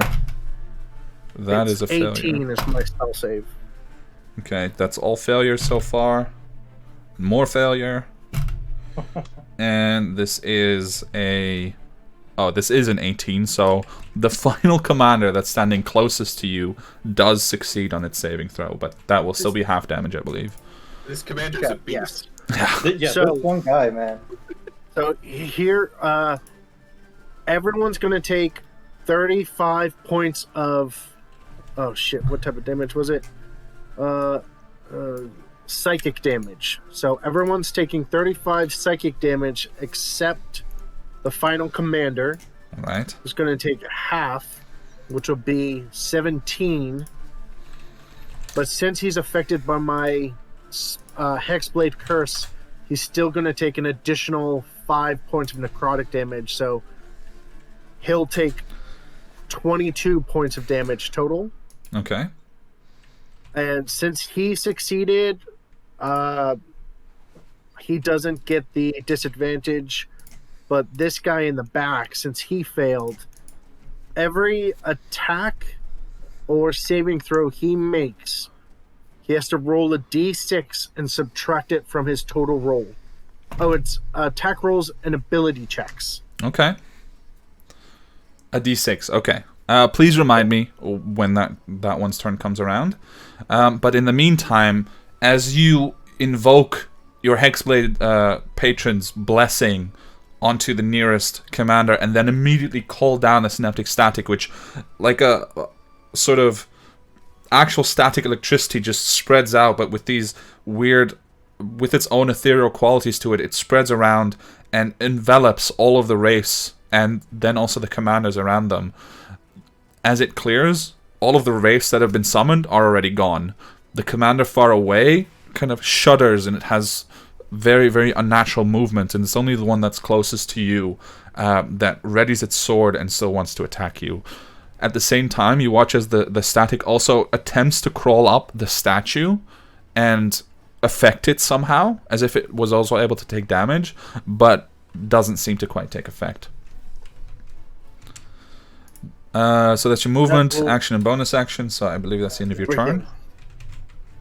Now, at the end of this guy's turn, he can make an additional intelligence saving throw Okay. to try and avoid the effect. Alright, sounds good. That's me.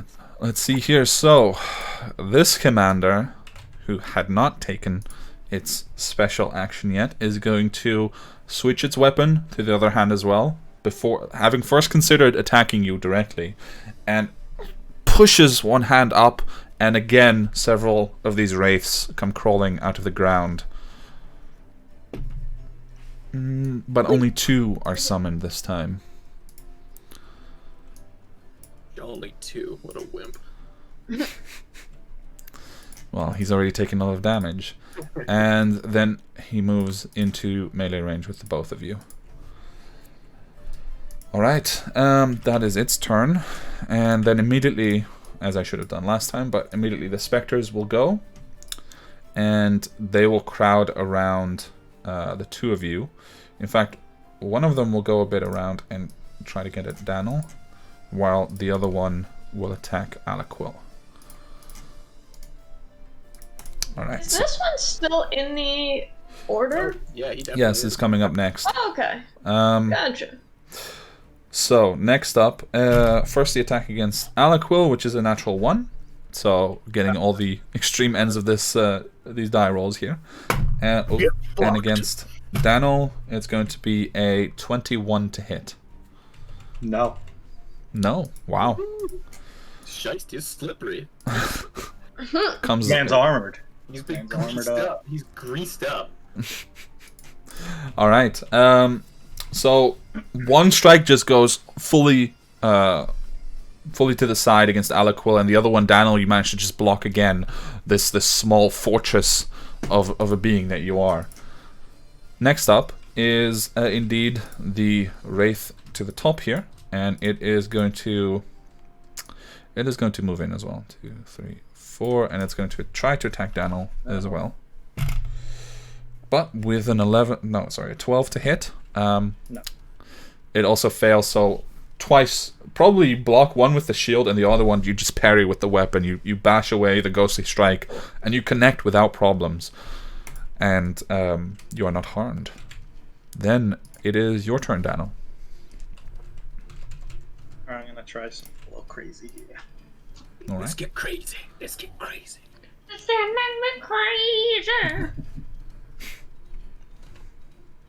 I am going to...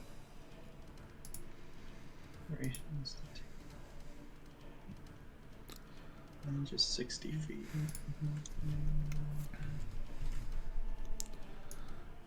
Cool. Alright, I'm going to aim my spell for the top of the head of the upper statue where I saw the lights, Okay. the kind of glowing.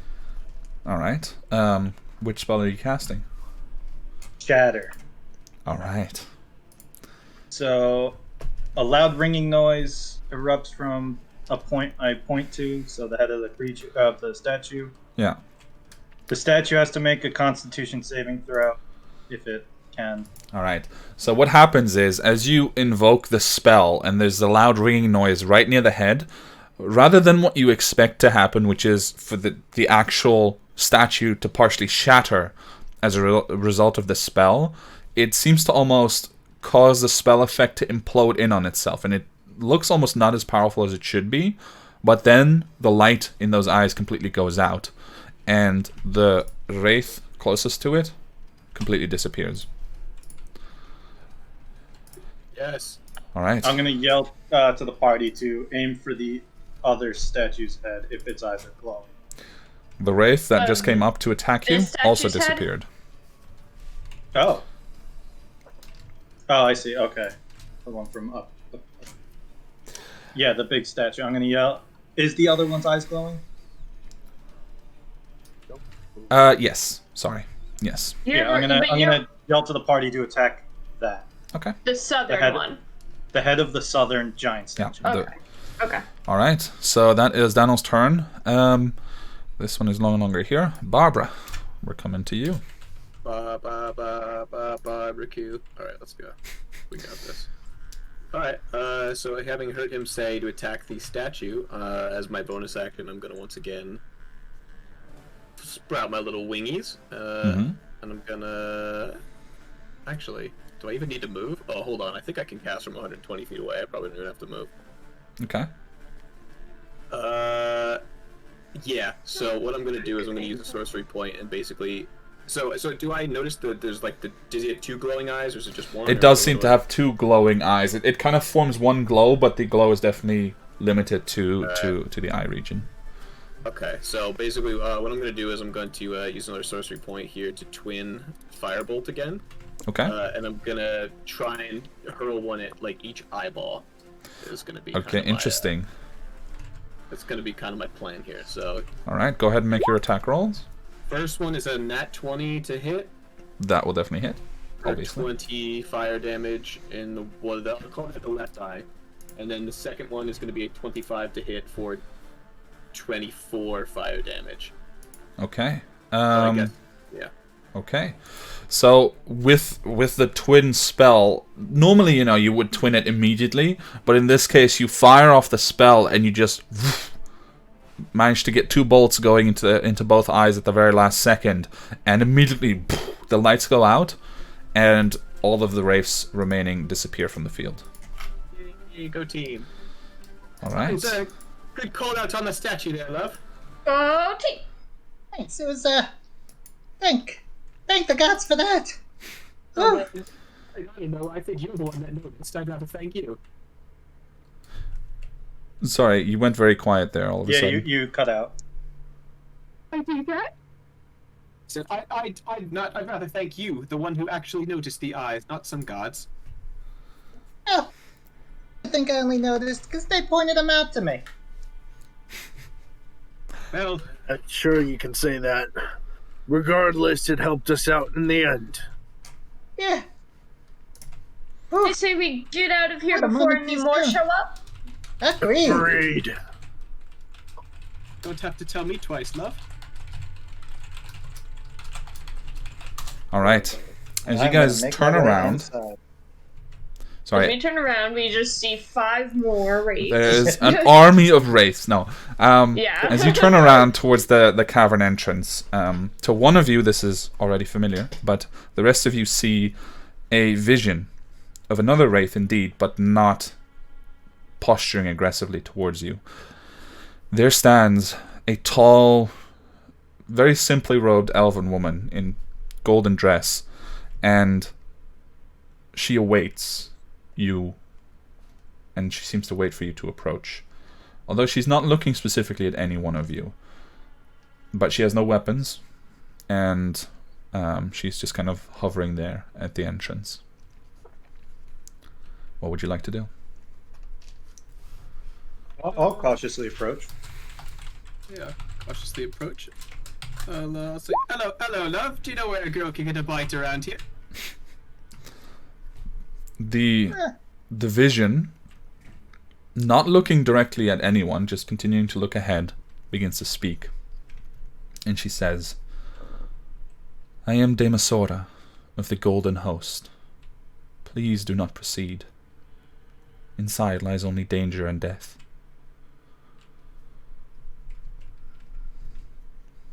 That's what we're trying to prevent happening further here. Sorry, but he's right. We're gonna have to go in.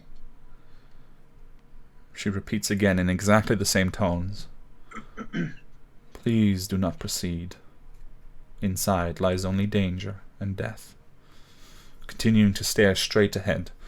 And you have a distinct sense that there is a lack of interaction here. She's not taking she's not taking you in. She's just appearing because you are near there. Yeah. Recorded Just a message message. or something. Yeah. I'm gonna continue walking faster. Okay. Mm-hmm. I'll follow.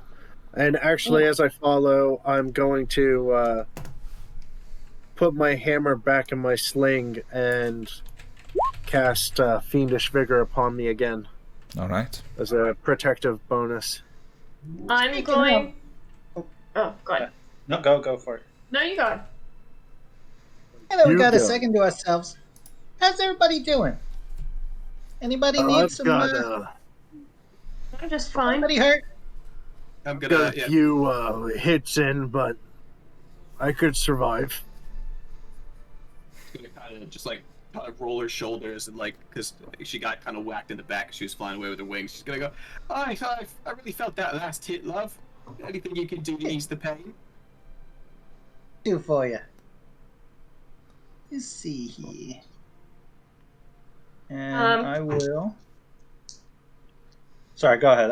Just Question reading. for the DM. Mm-hmm. So my hunter's mark is a concentration for up to an hour. Yes. So if like we get into like another fight like soon, I can immediately transfer over my hunter's mark. Okay, just wanted to make sure that like I don't lose it once when the combat's over. No. Okay. It's like Hex. You can just keep it active and then transfer it as soon as you see a new enemy. All right. Actually, I've got a question as well as far as that my Hexblade curse. Mm-hmm. With the deactivation of the statue, would that consider that wraith being killed? Because if the creature died while under my Hexblade curse, I gain hit points from it. I'll say yes. I'll say it considers that for the purposes of the. That is 19 hit points for me. There you go. All right. And that's 24. So Daniel, you can watch as you're like asking and viewing the party of whether or not we're damaged. So you can see that Aliquil has a few like dents in his armor a little bit and some exposed cuts from his sleeveless arms, and you can watch as like a number of shadows like rush towards him and like sink into his flesh.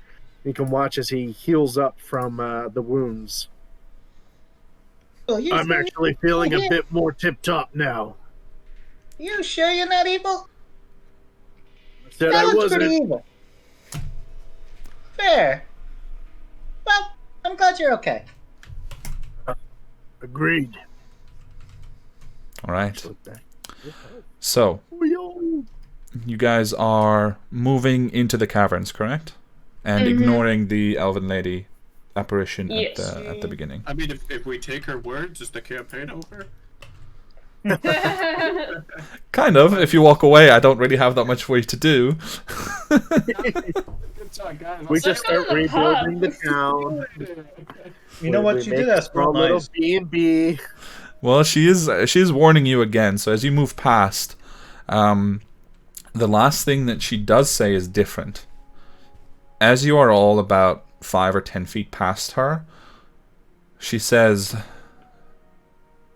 there are currently 15 trespassers within the sanctum. Good to You're not know. alone. Well, if there's other trespassers in the sanctum, that sounds like exactly where we want to be.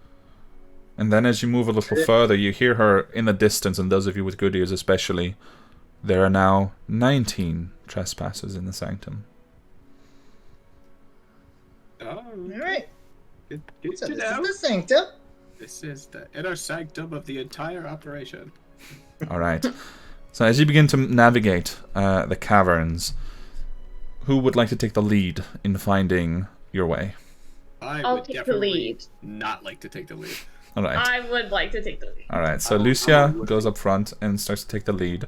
And you can make a survival check to find your way through these caverns and attempt to deduce the path that these invaders might have taken, these trespassers. Can I assist her by like kind of like either like holding my shield up to block any sort of invasive or like strong rays of sun, or just like try and allow her to have as little distractions as possible? You can. I would say that kind of support would probably amount to a flat bonus. For the actual help action, you would have to take a more active approach in actually helping her search. But then you could give advantage if you wish. So, because this is like a favored terrain of mine, I double my proficiency bonus in survival. There you go. So That's I'll gonna still be an like extra plus just 5. No, wait. I'll actually, plus 5. try and do what I had done before. Look for tracks or other things, and give her a more serious benefit to allow the advantage. I All rolled right. a 28. 28. well- Did you roll that with advantage? No, I didn't. I'll roll See if you again. get the nat 20 or close to it. Oh my god, I did not get a nat 20, but I did roll a 19, which would make that a 33? Okay. So you guys start to enter 33. the caverns above Rimecairn proper. And very quickly, the sunlight begins to fade, no longer bouncing off the walls, and it just turns to an even icier, more horrible cold the deeper you go. One thing you begin to notice immediately is that despite the winding paths and Lucia taking the lead and making sure that you're going the right way, following a series of tracks that most of you can't even spot except for Aliquil, you notice that you're beginning to go slightly upwards. There's definitely a climbing aspect to the path that you're taking. And it starts to take a while. You're a good 15 or 20 minutes in, and past many side passages, there are several dangers that you manage to avoid along the way, including these strange misty clouds that have gathered, which I would imagine Lucia, with her wealth of experience in this sort of terrain, you recognize this as the conjurings of a dragon's lair. And this is specifically the kind of clouds that if you touch them, they will freeze over and hurt you quite badly. You also notice that the ground, as you begin to approach your destination, is completely frosted over. So this does begin to become difficult terrain for most of you as you move forward. Okay, but what if we have wings? If you have wings, you can potentially be hovering. I would allow that, like flying over it.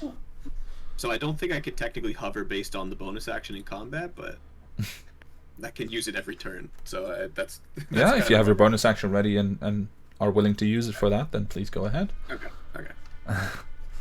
So, this wouldn't activate my ability for the whole group to not be slowed down by difficult terrain? No, because that's if you're like traveling through a mountain range and you're trying to get from town A to town B.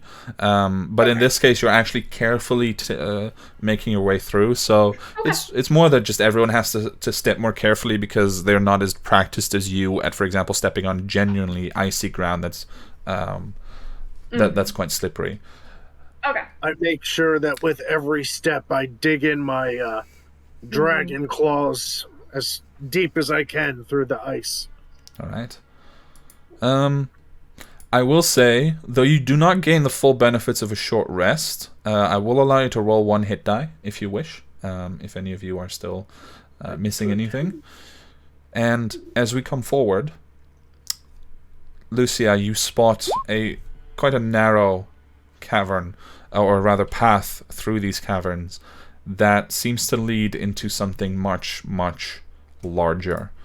And in this dense labyrinth of caves, this really stands out because despite all the paths that you've taken, there's been nothing even remotely large enough to even hold a dragon or anything of the kind, any large creatures.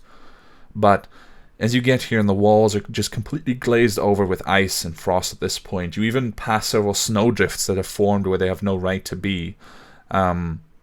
You make your way in, and you see a faint glimmer of ethereal light that is causing long shadows from some kind of obstruction on the other side of this narrow tunnel that you're peering through. And I'm going to switch you guys over to another map as you spot two creatures standing up ahead. Now, what you can see of the cavern beyond is a large cave with collapsed piles of rubble that form natural pillars, and in other places just having natural pillars in and of itself. In some places that you can spot, it seems to be almost 90 feet or more high, and the ceiling is just dotted with stalactites. Every inch of the ground is covered in ice crystals here, and you see 2 7 feet tall draconic humanoids. They look like evil, twisted, and emaciated versions of Dragonborn, and they seem to be standing guard at the foot of a steep 6-foot ridge. Each of them carries a long, hooked longsword, and they seem to be chatting away quietly in a language that, at this distance, none of you can recognize. Their mouths are this wicked maw of long teeth, and they have very strong wings on their backs and a long tail, and their skins are alabaster white. Now, I have placed you guys here on the edge of the map, but this is not where you physically are. This here is a narrow passage that leads in, and it's currently just Lucia just having a peek at what's up ahead and being able to relay that to the party.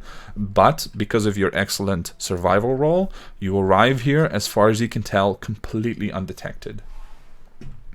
Yeah, so I just kind of motion to them like, shh, and I point to Aliquil. Say to him. Okay. I don't know about you guys, but I'm not very sneaky, so maybe... Feel free to use stage whispers, by the way, because for the stream it's quite hard to hear. I don't know about you guys, but I'm not very sneaky, so I don't know if maybe you guys want to maybe do something and I'll hang back for now, or... I Whatever have works quite a for you. bit of range at my disposal. We can just try and whittle them down from here, but they could alert additional guards. Well, I could try my hand at putting them to sleep. That could actually be very It beneficial. would be good. Yeah, I mean, Let's try that. Yeah, so where are we in the cavern? Because I need to be nice like, and away. So, We're at the entrance. yeah, you guys are essentially still off the map at the bottom. Sorry, let me just pull you guys here. I just realized that I wasn't showing everything on the stream, but you guys are essentially here, on the other side at the bottom still, in a small passage beyond, and just each of you has now once peeked up ahead and seen the cavern without giving yourselves away, and seen what is waiting for you there, and you can take actions from there without actually entering the cavern if you wish.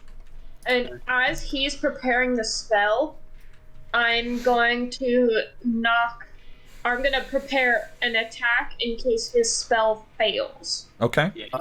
I will do the same, but with Eldritch Blast.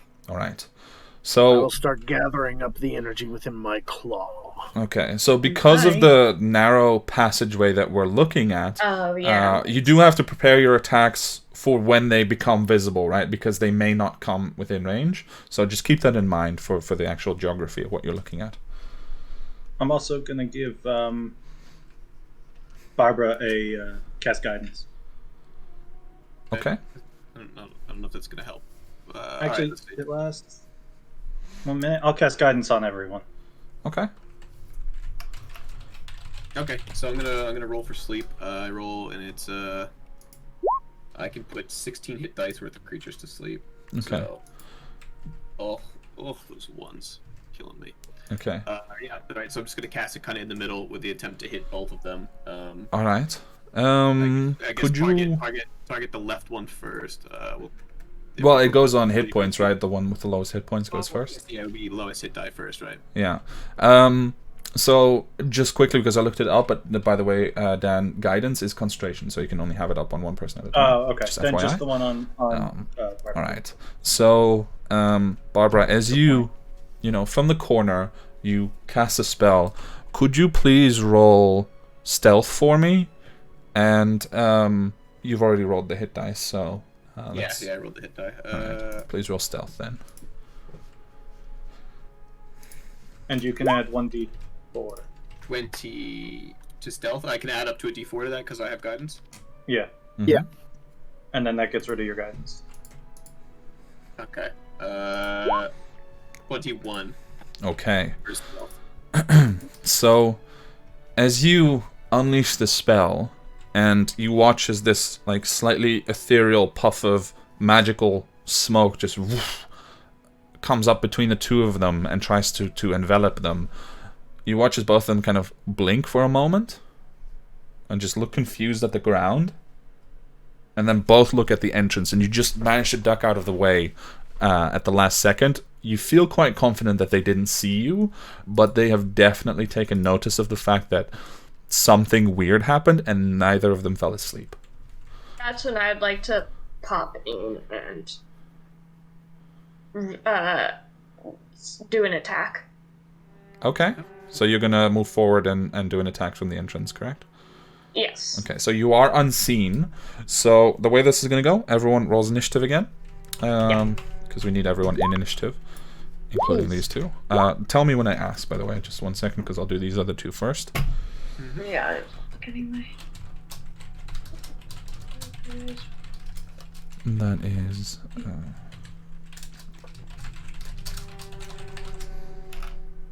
Pretty much right after Lucia loses her arrows, I'll launch my Eldritch Blast as well. Well, this will You be up might to get- you guys on Yeah. actually arranging this in your turns because of the narrow space requirement here. So, please, anyone above 20 with initiative? Between 20 and 15. Oh, God. Okay.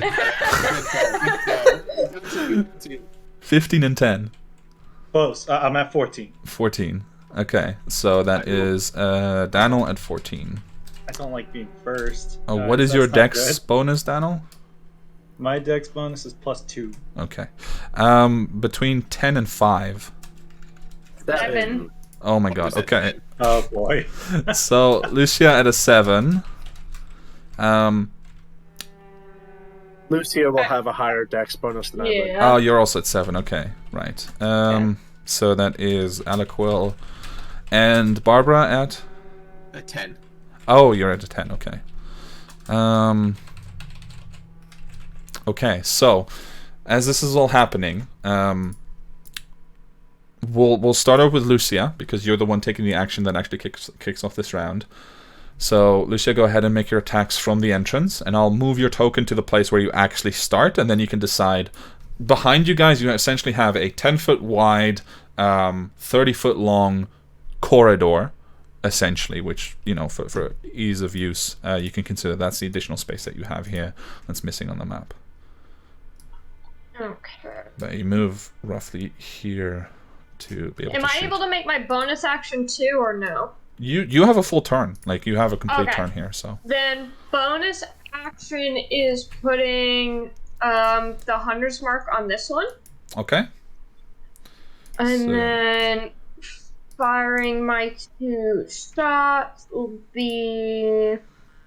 What is this lesser one? That's going to be a 23, That will hit. and the other one will hit as well. Mm-hmm. And extra d6 for each. Let's see. 3, 6, 9, 10, 11, 25 damage. 25. Is there any special damage types in there? Piercing.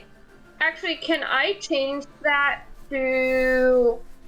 I'm gonna take off one of the d6s and split an arrow between the two of them.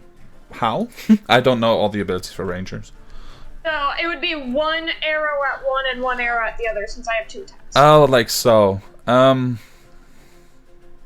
Yeah, I'll allow So it, it but would in the just future, be- try to announce it Yeah. before. But yeah, I'll allow it. Yeah, it's... So instead it'll be 13 for the hunter's marked one, Okay. and 10 for the hunter's marked one. All right. And I'm going to get out of people's way by moving there. All right, so Lucia actually moves forward into the chamber, uncovering more to the right as well. So, Lucia, as you move forward, you get a vision of what is what you were not seeing before. Let me just reveal this. Nothing dangerous immediately, but you Okay. see a frosty outcropping on which there are 5 fresh corpses that are arranged together with their heads towards one another. They're having a little nap together. How Sure. cute. This is the PG version nice. of a cult. Is they're all napping together. All right, so Lucia, that's what you notice. Then we come to Alaquil. You rolled the other 7, so you were right after Lucia. Which was fitting, because you were the one who was like, I'm gonna do my attack right after her. So I will step directly where Lucia was standing and unleash 3 bolts of Eldritch energy. We'll do the first 2 against this one, and then the third against this one. All right. So you invoke the power of your patron. 3 powerful bolts. I hold out my hammer, and the bolts strike out from the hammer. Oh, perfect! So I love it. The first one, ooh, shit! I got a nat 20 there. So the first blast is going to hit with a 27 for 15 points of force damage. Yeah, that will hit. The second one, which is going to be a critical hit. Oh, I thought the first one was a critical hit. No, the first one was just 27 to hit. Okay, perfect. The second one is the critical, so that's... I guess I'll just... just roll the additional damage once, and we can add that on. Just a die, but... Yeah. 14... Well, I'll just roll it here. Roll D10 plus... Without the plus, because you don't add your charisma plus twice. 5. So it's Right. 4. Never 4 mind. additional damage. So 4 plus 14. So 18 points of force damage. And Okay. then the third one, which is going after this guy, it's another 27 to hit Hits. for 12 points of force damage. All right. So after Lucia's arrow strike true, immediately someone else takes their place, and from the warhammer, just these 3 bolts emerge and strike. And you watch as the first one that you targeted twice, the force damage as it impacts, it begins to cause like actual black marks on their skin where the blood is pooling under the skin, and you can see that they're quite wounded from that ordeal. All right. How much movement would you say took for me to get to that original position? Well, actually, I was going to say it would have taken you 5 feet, but you were already kind of in position, and so I'll allow you to get into melee range with them if you wish. Well, then that's what I'll do. So that's my no need for a bonus action at this point. All right. So Alaquil moves forward, and Alaquil, as you do, you get a look over the ledge just barely, and you see standing up there another one of these creatures that hasn't noticed you yet, but it may just do so quite soon. So following that, Daniel, you are first to go. Bonus action? I can use my bonus action to activate my shield again. Okay, so you reactivate the shield and protect yourself a little better. So you move into melee range, and the shield just begins dancing around you to protect you better. And in the meantime, Daniel, you can spend 5 feet of movement to get into the opening if you wish, and get a look at the situation and decide what you want to do. Yes, that's exactly what I'm going to do. And then I'm going to... He's up to... I can cast this... Okay, I'm gonna cast. Actually, I'm gonna move up first. So, okay, I'll move up a ways, not all the way, but we'll go up to about here. Okay, and then I'm gonna cast Toll the Dead.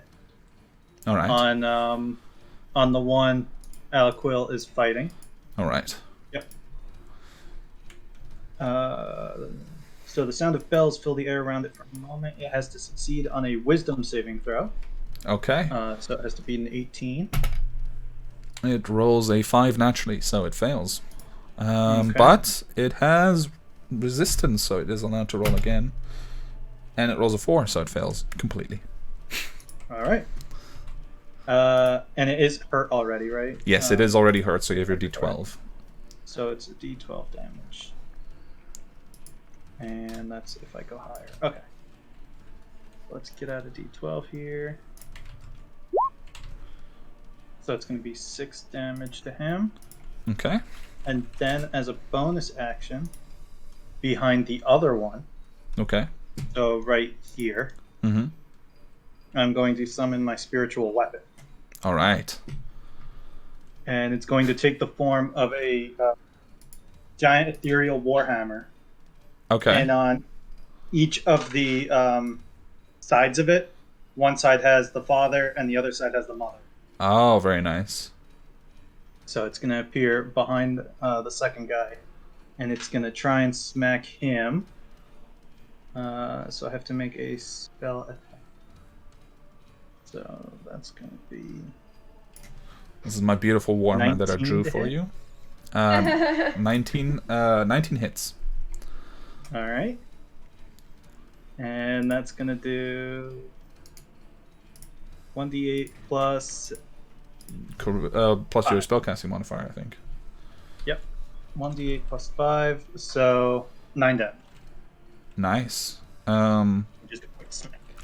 All right. So the warhammer does it.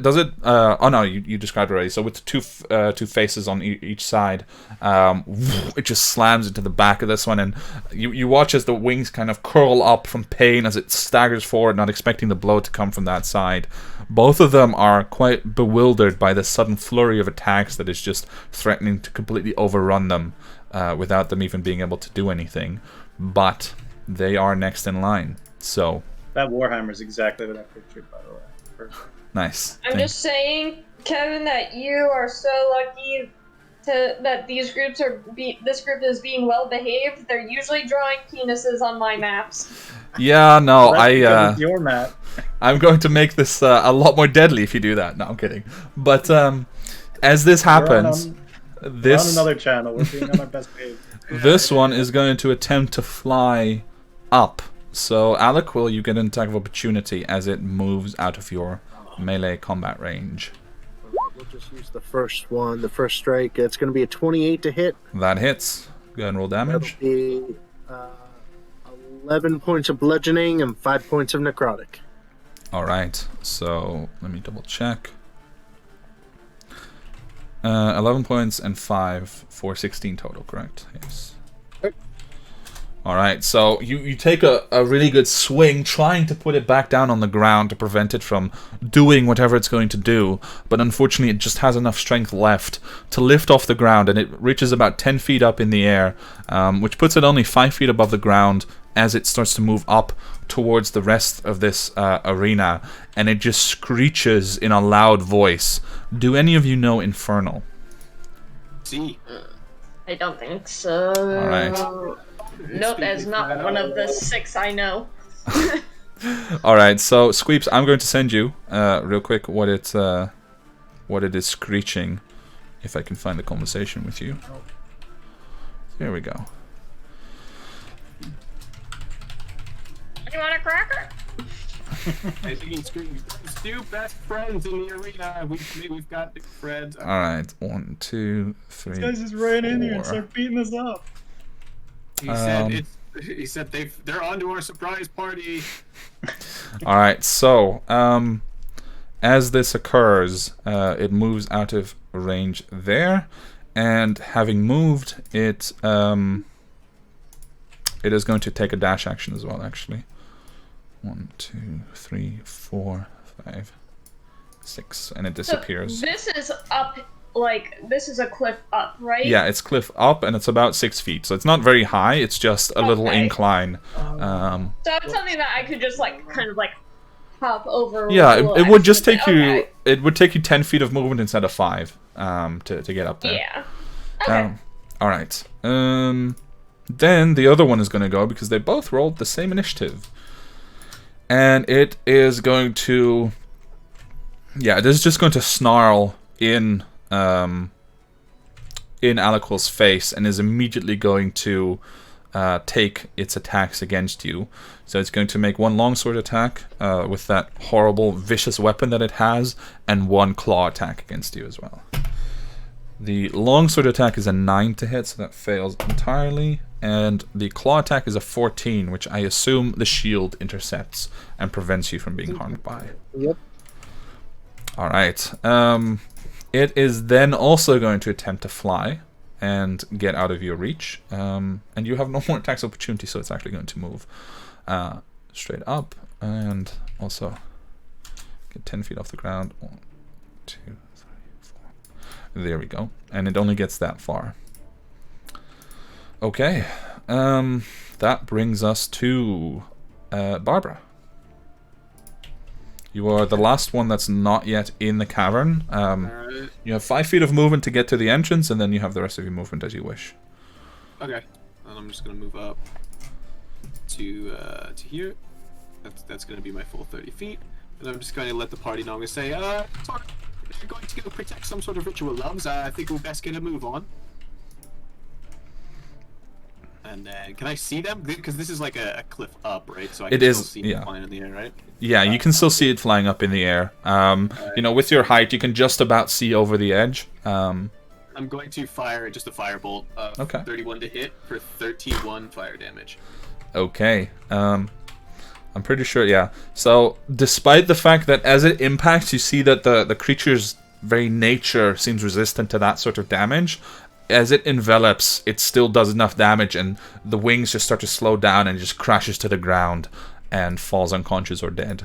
Oh, that's the barbecue special. Yeah, but it's up there. I can't eat that. Not yet. Just climb up. Okay. So after Barbara, we come to Lucia, but I'm quickly going to roll some initiatives because there are some people that are now quite interested in partaking in the night's festivities. Nah, That's okay. no, That's okay. they're not feeling it. So look at these guys. They're all tuckered out over here. They don't want to join in. Tuckered out, dead. They're all tuckered out. All right. First is our good friend here. So, Lucia, feel free to take your movement already and decide what you want to do. While I'm rolling these initiatives.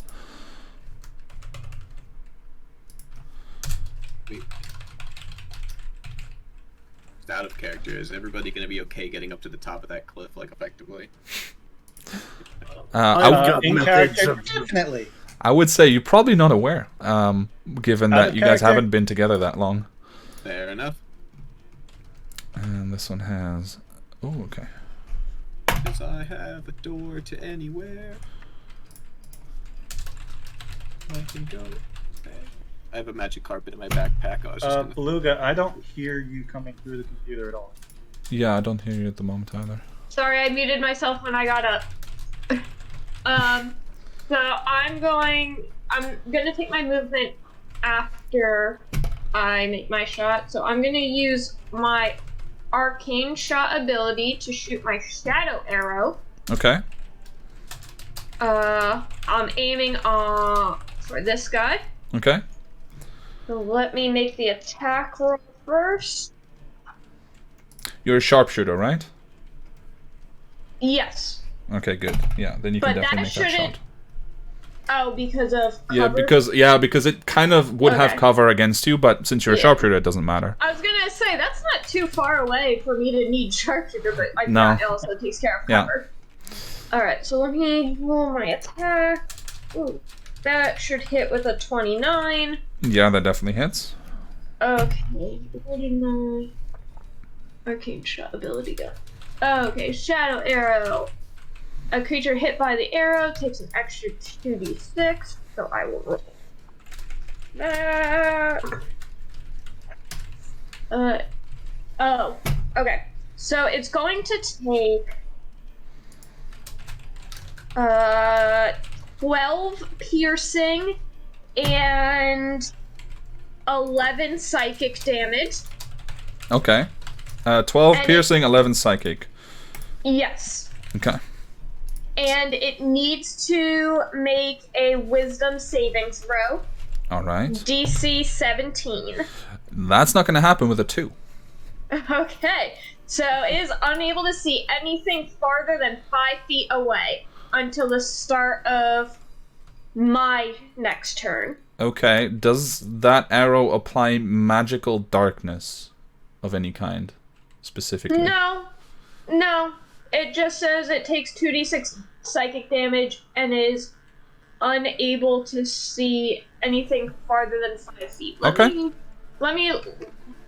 No, that seems clear enough to me. Okay.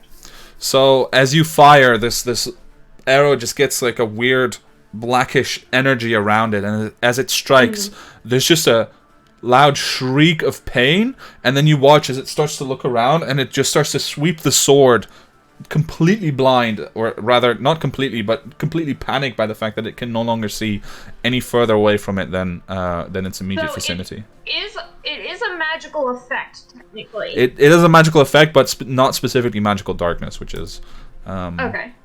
What I was looking for. Yeah. It doesn't specifically say magical darkness, so. Alright. So that is one of your attacks, right? Or is it two? That was only one of them. There you go. So I'll roll the other one. That will be a 28 to hit.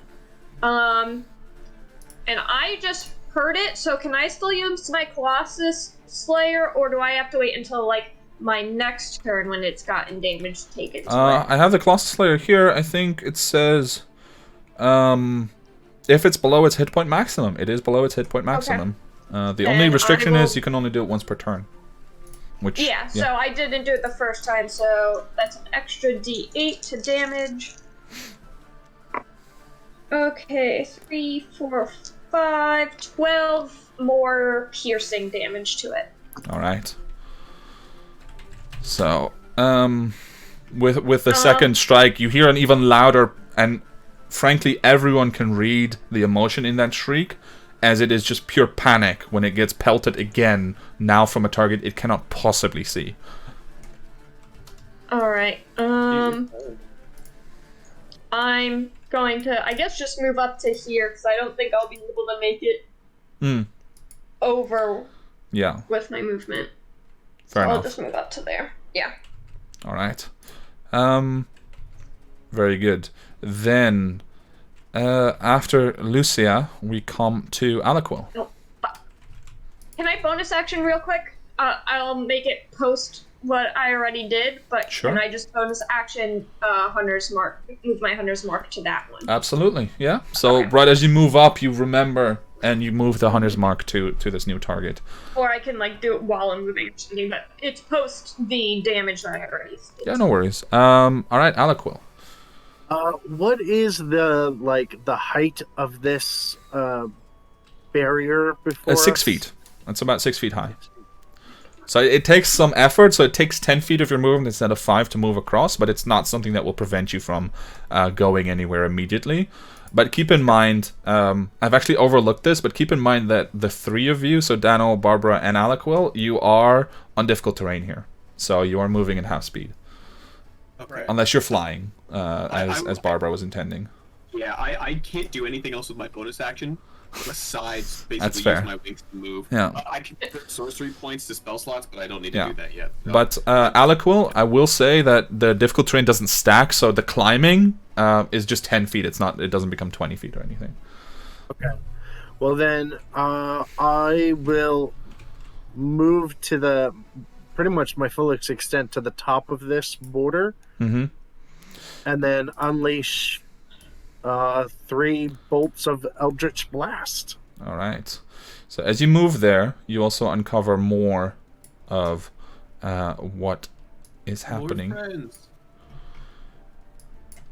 So the first strike is going to be a 19 to hit it. Okay. For 7 force damage. 7 force. Okay. The second bolt is a 22. That also hits. That'll be 8 points of force damage. Okay. And then the third is a 20. Also hits. And that'll be 7 points of force damage. Okay. So that's 3 very quick as they impact. It's just 3 dull thuds and 3 minor shrieks as it tries, as it actually, I will say, in its panic, this particular creature drops its weapon and just starts swatting away, trying to ward off all of the attacks that are coming in its direction. Also, I will, if anyone wants to check the Discord, I drew the sacred weapon of Daniel. Oh, nice. So you'll want to take a look at that. Oh, that's cool. Why did you need to draw it? It was already on the map. Nice. I was Yeah, perfect. I was struck with inspiration. That's if you could beautiful. say. All I right, actually was gonna have so the faces on the sides, but I like all right, so I will say this is roughly revealed to you guys. I like that better though. And yeah, I mean, some of this comes into view as you move up further, but you become aware of the fact that there's a lot more activity in this place than you expected. Then, Got company. following Alaquil's turn, it is actually this creature's turn. You said, Lucia, that the 5-foot vision effect ends at the end of its turn, correct? Or at the end of your turn? You said your turn. Start of my next turn. Okay, start of your next turn. Okay, good. So this one is going to grab the wall here, and it just hugs the wall, and it starts to, just fly up by about 5 feet, and it just keeps tracing away until it finds itself completely here in cover, and then it takes a dodge action. So that is the end of its turn. And next up is 2 of these are going to move together, and they are going to come flying as well, but they're flying like 5 feet above the ground the way that Barbara has been doing as well. And they are going to 1, 2, 3, 4, 5, 6. Let me check their character sheet real quick. Yeah, they have 40 feet of flying. So 7. And they both move into range with Alaquil. And they will both take their attacks against you. So that is going to be 4 attacks. 2 with longsword, which I'll roll first. Which are Still have my false life up from before. Yeah. So these are a 23 and a 20 to hit. Both will hit. All right. And for the claw attacks, it's going to be, this is cocked, so a natural 1 and a 4. So the claw attacks both miss, but what strikes you the most, besides the actual attacks, is the fact that they seem to be moving in perfect unison. They're trained soldiers, as far as you can tell, and they are very well practiced together.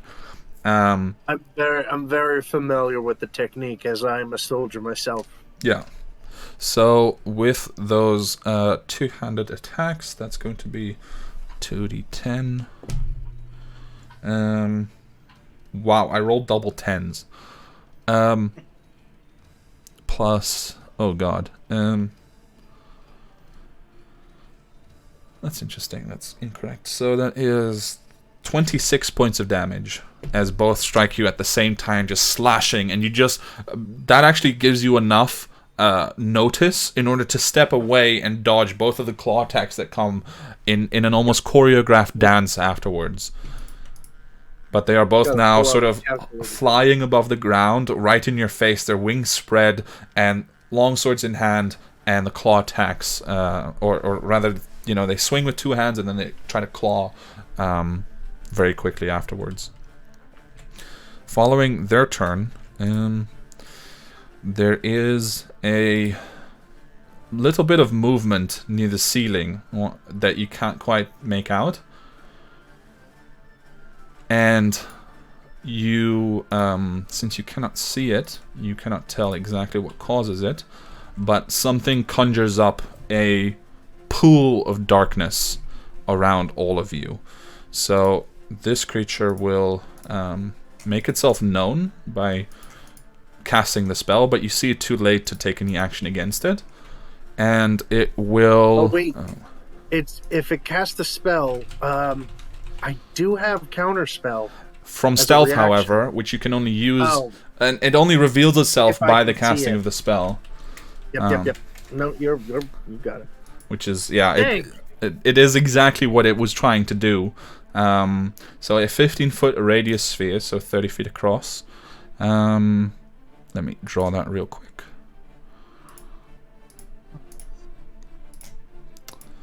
That will be centered, well, it will be covering. Oh, that's square. I want round. So this is 15, 20, 25. Roughly like so. I'll move this to the back, don't worry. But, oh, no, it was... Hold on, let me move that. Like so. So Alaquil, Lucia, and Barbara, you all become enveloped in magical darkness. And Daniel, as you're looking in that direction, like it extends upwards as well, so it just completely blocks your vision down that path at the moment, and it will also make it more difficult to actually move. So you're already on difficult terrain, but it's really kind of like trying to feel your way forward at the moment to make sure that you don't slip or fall. That is its turn because that's its action, and it will then... No, that's all it can do. Next up, yeah, so there's a lot of creatures that are now moving against you. So what happens next is this one will take... You watch in the distance. Well, actually, no, you don't because you're in darkness. But in the distance, one of the creatures begins to fly up. And I will say, probably, Daniel, if you move around the darkness, or any of you that come out of it, you see that up here on another ledge, which is about 15 feet high this time, you see a group of people that are gathered in the back that you can't quite place or see very clearly yet. And there's another one of these white devilish draconids that rises into the air about 20 feet and just keeps an eye on the combat. Then we come to Daniel. What would you like to do? Now, 25 feet halved is 10 feet? Yes. Or 15? I'll say, normally I would say 10, but you are a very experienced adventurer at this point, so I'll give you 15. You guys can round up on your half movements if that's necessary. That helps a lot, actually. Thank you. Go to here, and I should be able to see... Oh, sorry. To clarify, everything that's blue is just outside of the caverns. Like, these are the walls. So you cannot see through these walls. Oh, this is just a wall? Yeah, that's just a wall. My apologies. Okay. No, that's... No. Oh, man. So... Okay, so I have big black ball in front of me. Alright. Yes. And I'm just going to start making my way the only way I can see that might go around it. Okay. And I'm going to start to head this way. Yeah.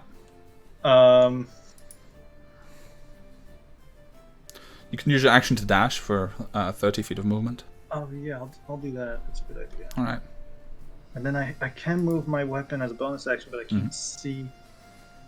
Oh, can I see this guy now? Yeah, and you can still give it a direction. And as long as you can see the target, you know where your weapon is because of that. Like, the weapon doesn't have its own senses, right? So it moves purely on how you understand where it is. And you don't lose track of it because it's invisible, right. Or because it's not in your vision. I figured as long as I could see something, yeah. I could...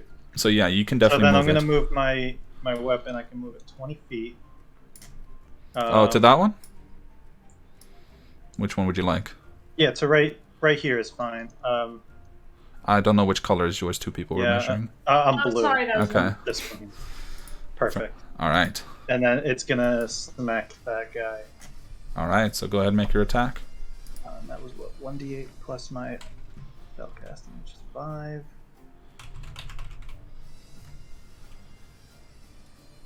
Did it roll? Did not roll. Okay, so 10 damage to... Well, what did you roll to hit? Oh, that's right, I have to...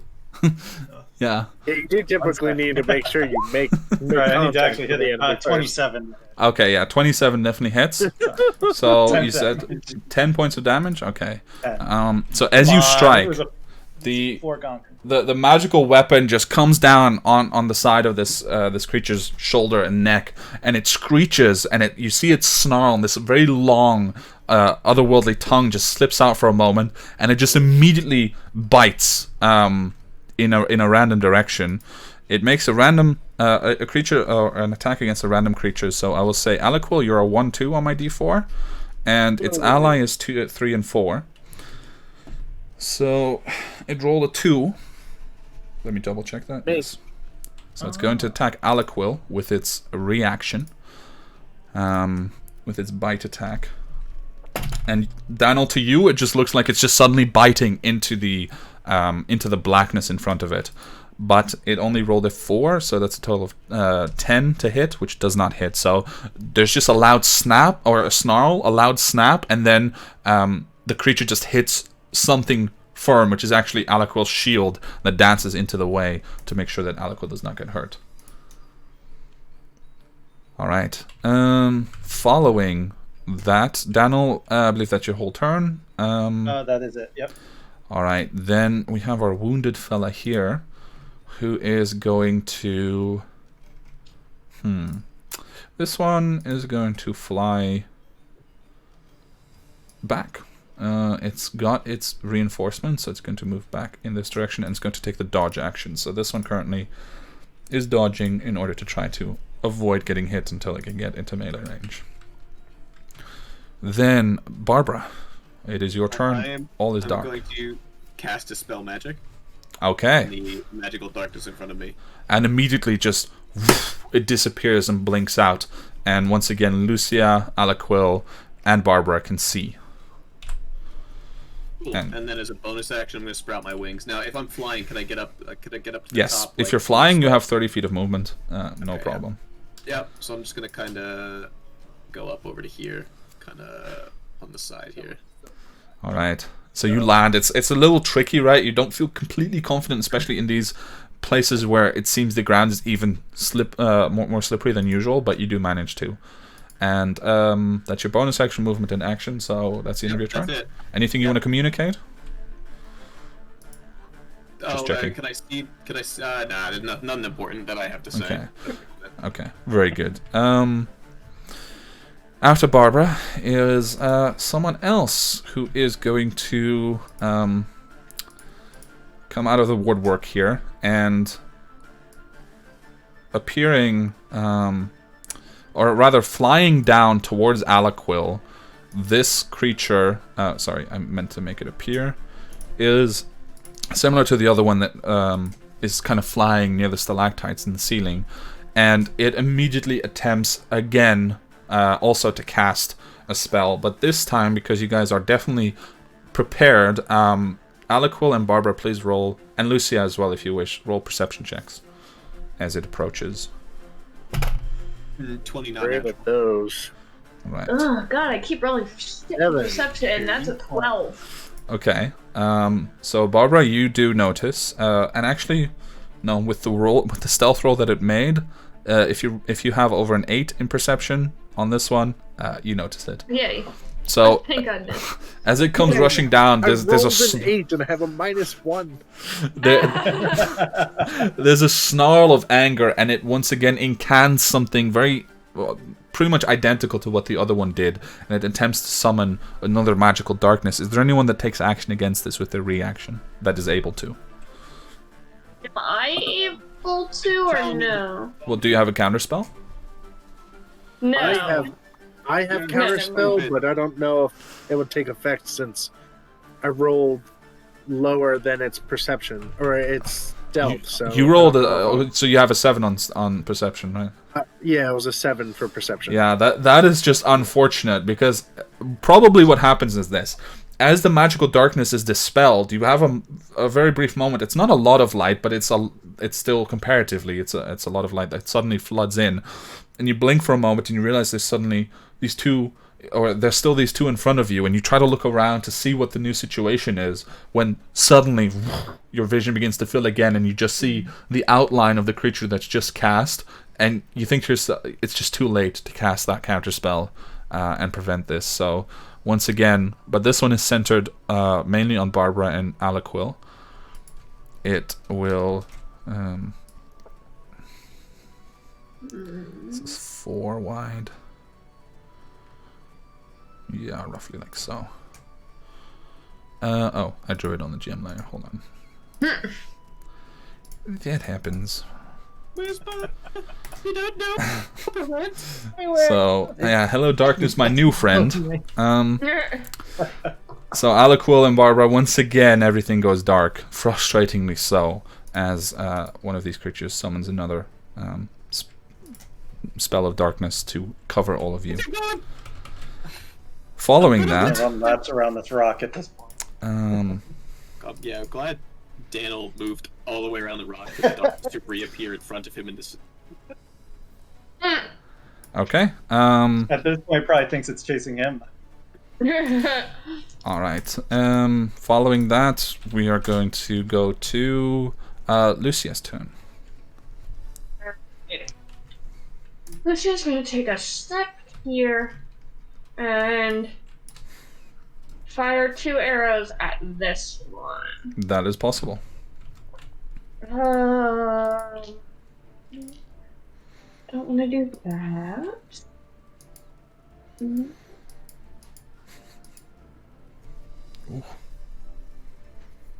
No, they'll just be okay.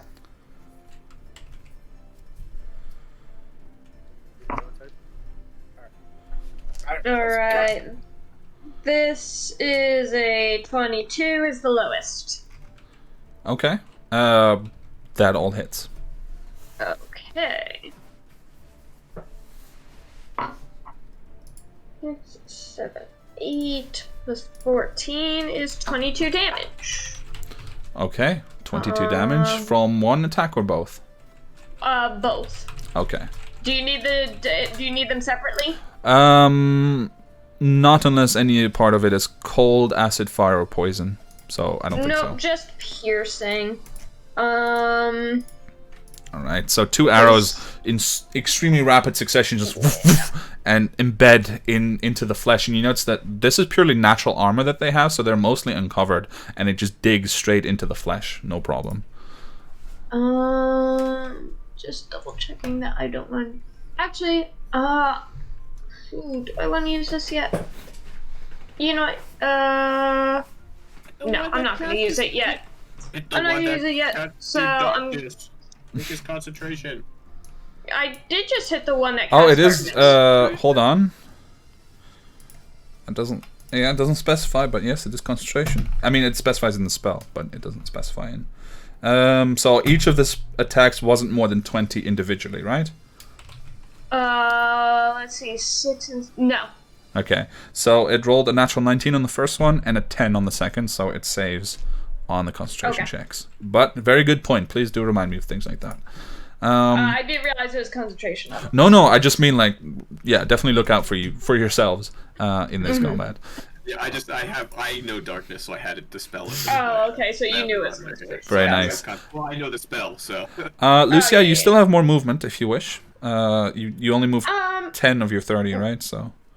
I only moved 5 of Oh, my right, 30. you have unlimited, yeah. Because at the moment I have my best vantage point down here. Okay. So I'm going to stay down here for now. All right. Sounds good. Then, after Lucia's turn, Aliquil, you know that you are just on the edge of darkness because essentially it's mostly centered on Barbara. So as you're moving and you see like flashes of light just on the edge to your right, but that's all you know. What would you like to do? Okay. I'm going to do... As my action, I'm going to cast the spell Armor of Agathis upon myself. Okay. Going to grant me 25 temporary hit points, and then we'll do retaliatory damage against anyone who hits me. Mm-hmm. And then I will use my movement to take a 5-foot step to my right. So that's going to be an attack of opportunity with advantage against you. Okay. From the one that's standing to your left. As you're moving out of its range. But it rolls a double 4, so a total of 10 does not hit. What a roller coaster these days. And then... Oh god. Oh, you finished. Oh man, I am just burning through my spells. That's warlocks for you. Yeah, and Yeah. Have a quick rest. Take a little break. Just a reminder that this one can see now. Yeah, no worries. Okay. Okay. Oh no, it takes an action. Damn it. Shit.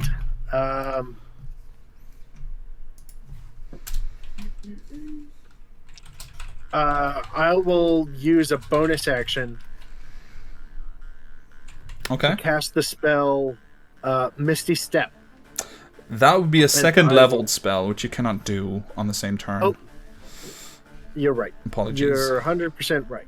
So then I will... No, that takes an action. That's the end of my turn. I really Okay. can't do anything else. Okay. So Alakul emerges from the darkness, still facing off with at least 2 of these creatures that are visible, and kind of encrusted in this icy armor that is protecting him. All right. After Alakul, we come to the oops, I did that wrong. I'm in a pinch. We come to the fella that was blinded previously, and he's going to come flying out in a rage. 1, 2, 3, 4, 5, 6, 7, 8, 9, 10, 11. He's going to come flying out into a rage and lands in the darkness. Barbara, you just you hear a thud and the slight cracking of ice as its claws dig in, but you have no real conception of where it is relative to you specifically. I'm placing it there, but it might be in any of the squares around you that are in darkness. Okay, we don't know. Okay. Yeah. All Alright, I don't know. but it used its dash action to get there, so that's the end of its turn. And... Oh, I did this. Oh. There we go. And then next up is the one that is... Or the 2 that are next to Alakul. So this one moves here, remaining in darkness until suddenly a sword swings out of the darkness at you, Alakul. So this one gets to attack with advantage because it's unseen. Unless you don't have Devil's Sight as an invocation, right? Okay. Oh, I just launched one of your dice, the beautiful ones that you gave me. And How dare you? I know. That's cocked. That's a 5 and a... Wow. This thing cannot hit with advantage. 5 and a 4. So as it swings, probably because you took more time on your, the last few seconds, you took just a few seconds to protect yourself and take stock of the situation. Almost instinctively, as that swing comes out of the mist and the darkness next to you, you just out of the way. And it will take its claw attack against you as well, with advantage. But that's a 2 and a 1. Guys, the magnetic box is working. Alright, and the other one is going to attack you without advantage. So the first attack with the longsword was a 16 to hit. So as that one tries similarly to cut you down, it just impacts the shield, which once again blocks for you. The second attack, however, was a 23 to hit, which I believe does hit, correct? Yep. Alright, then that will be with the claw. That will be 1d10. For 8 points of slashing damage, as finally something manages to make its way past your incredible defenses, but I believe that it takes damage back, correct? Yeah, it'll take 25 points of cold damage. Which it is immune to. Well, crap. So you watch as your protection doesn't shatter, right? Because it doesn't take the full hit points off. But as the reactionary effect explodes and mystical ice shards suddenly shoot towards this creature, they impact the skin and have no effect whatsoever. Which means that it cannot take its reaction as a vicious reprisal because it took no damage. Yay! That's how these things right. go. Highs and lows, man. Highs and lows. All right. So following those two, we come to one of the ones that had cast darkness previously, and this one's going to come floating down. 1, 2, 3, 4, 5, and it will fly. And Barbara, you feel the darkness and the air around you displacing as wings are flapping nearby, and suddenly attacks start coming towards you. It will attack first with its scimitar for a 24 to hit. Yeah. Which will be...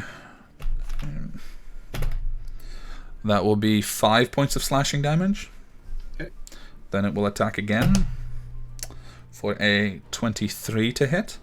Yeah. Which will be an additional 7 points of slashing damage. Okay. And then it will attempt to bite you as well.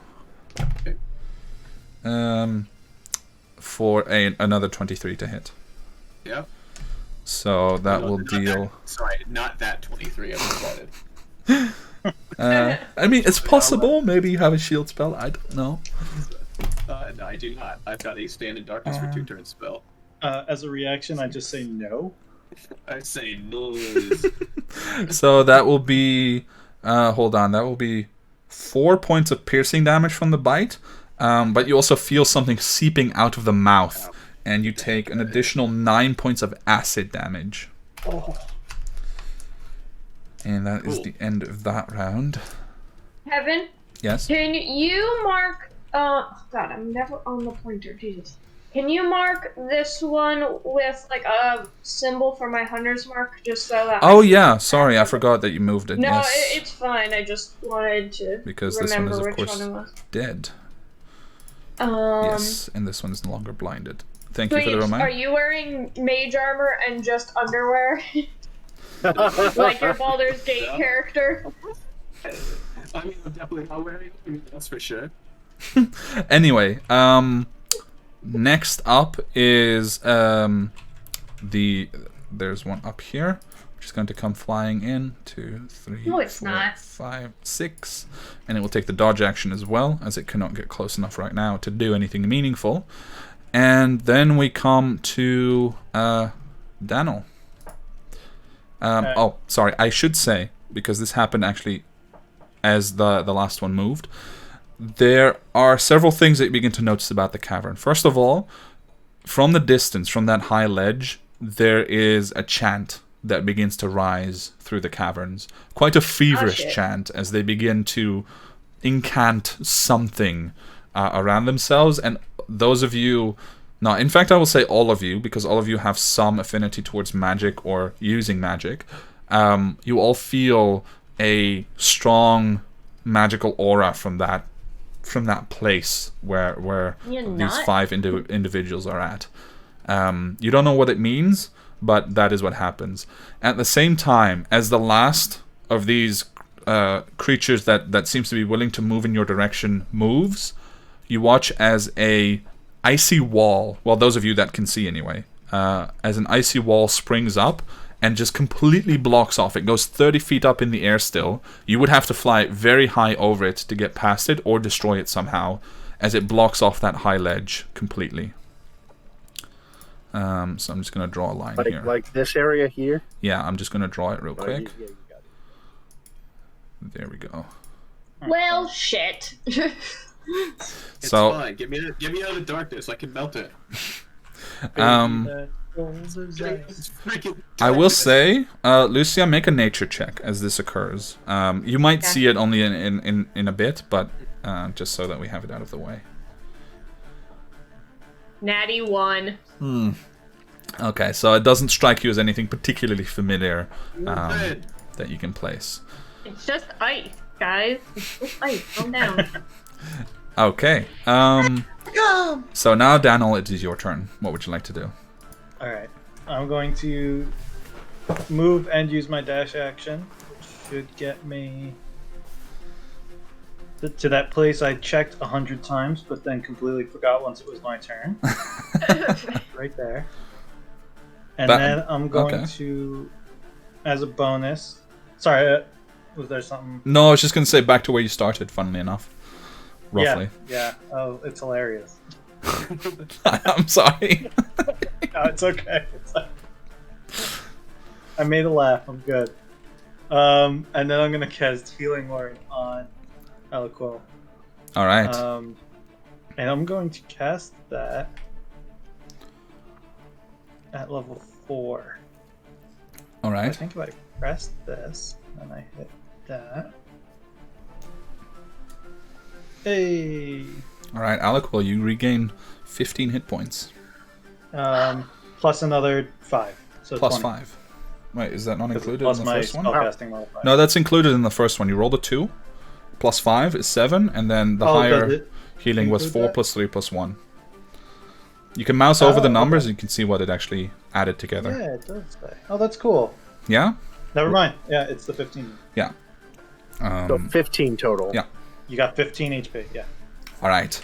So Daniel provides some vigor to Aliquil to continue to contend with these 3 monstrous, fiendish creatures that have surrounded Aliquil.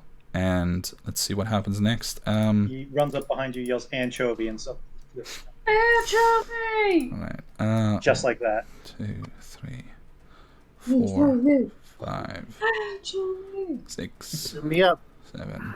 I'm practically back to full.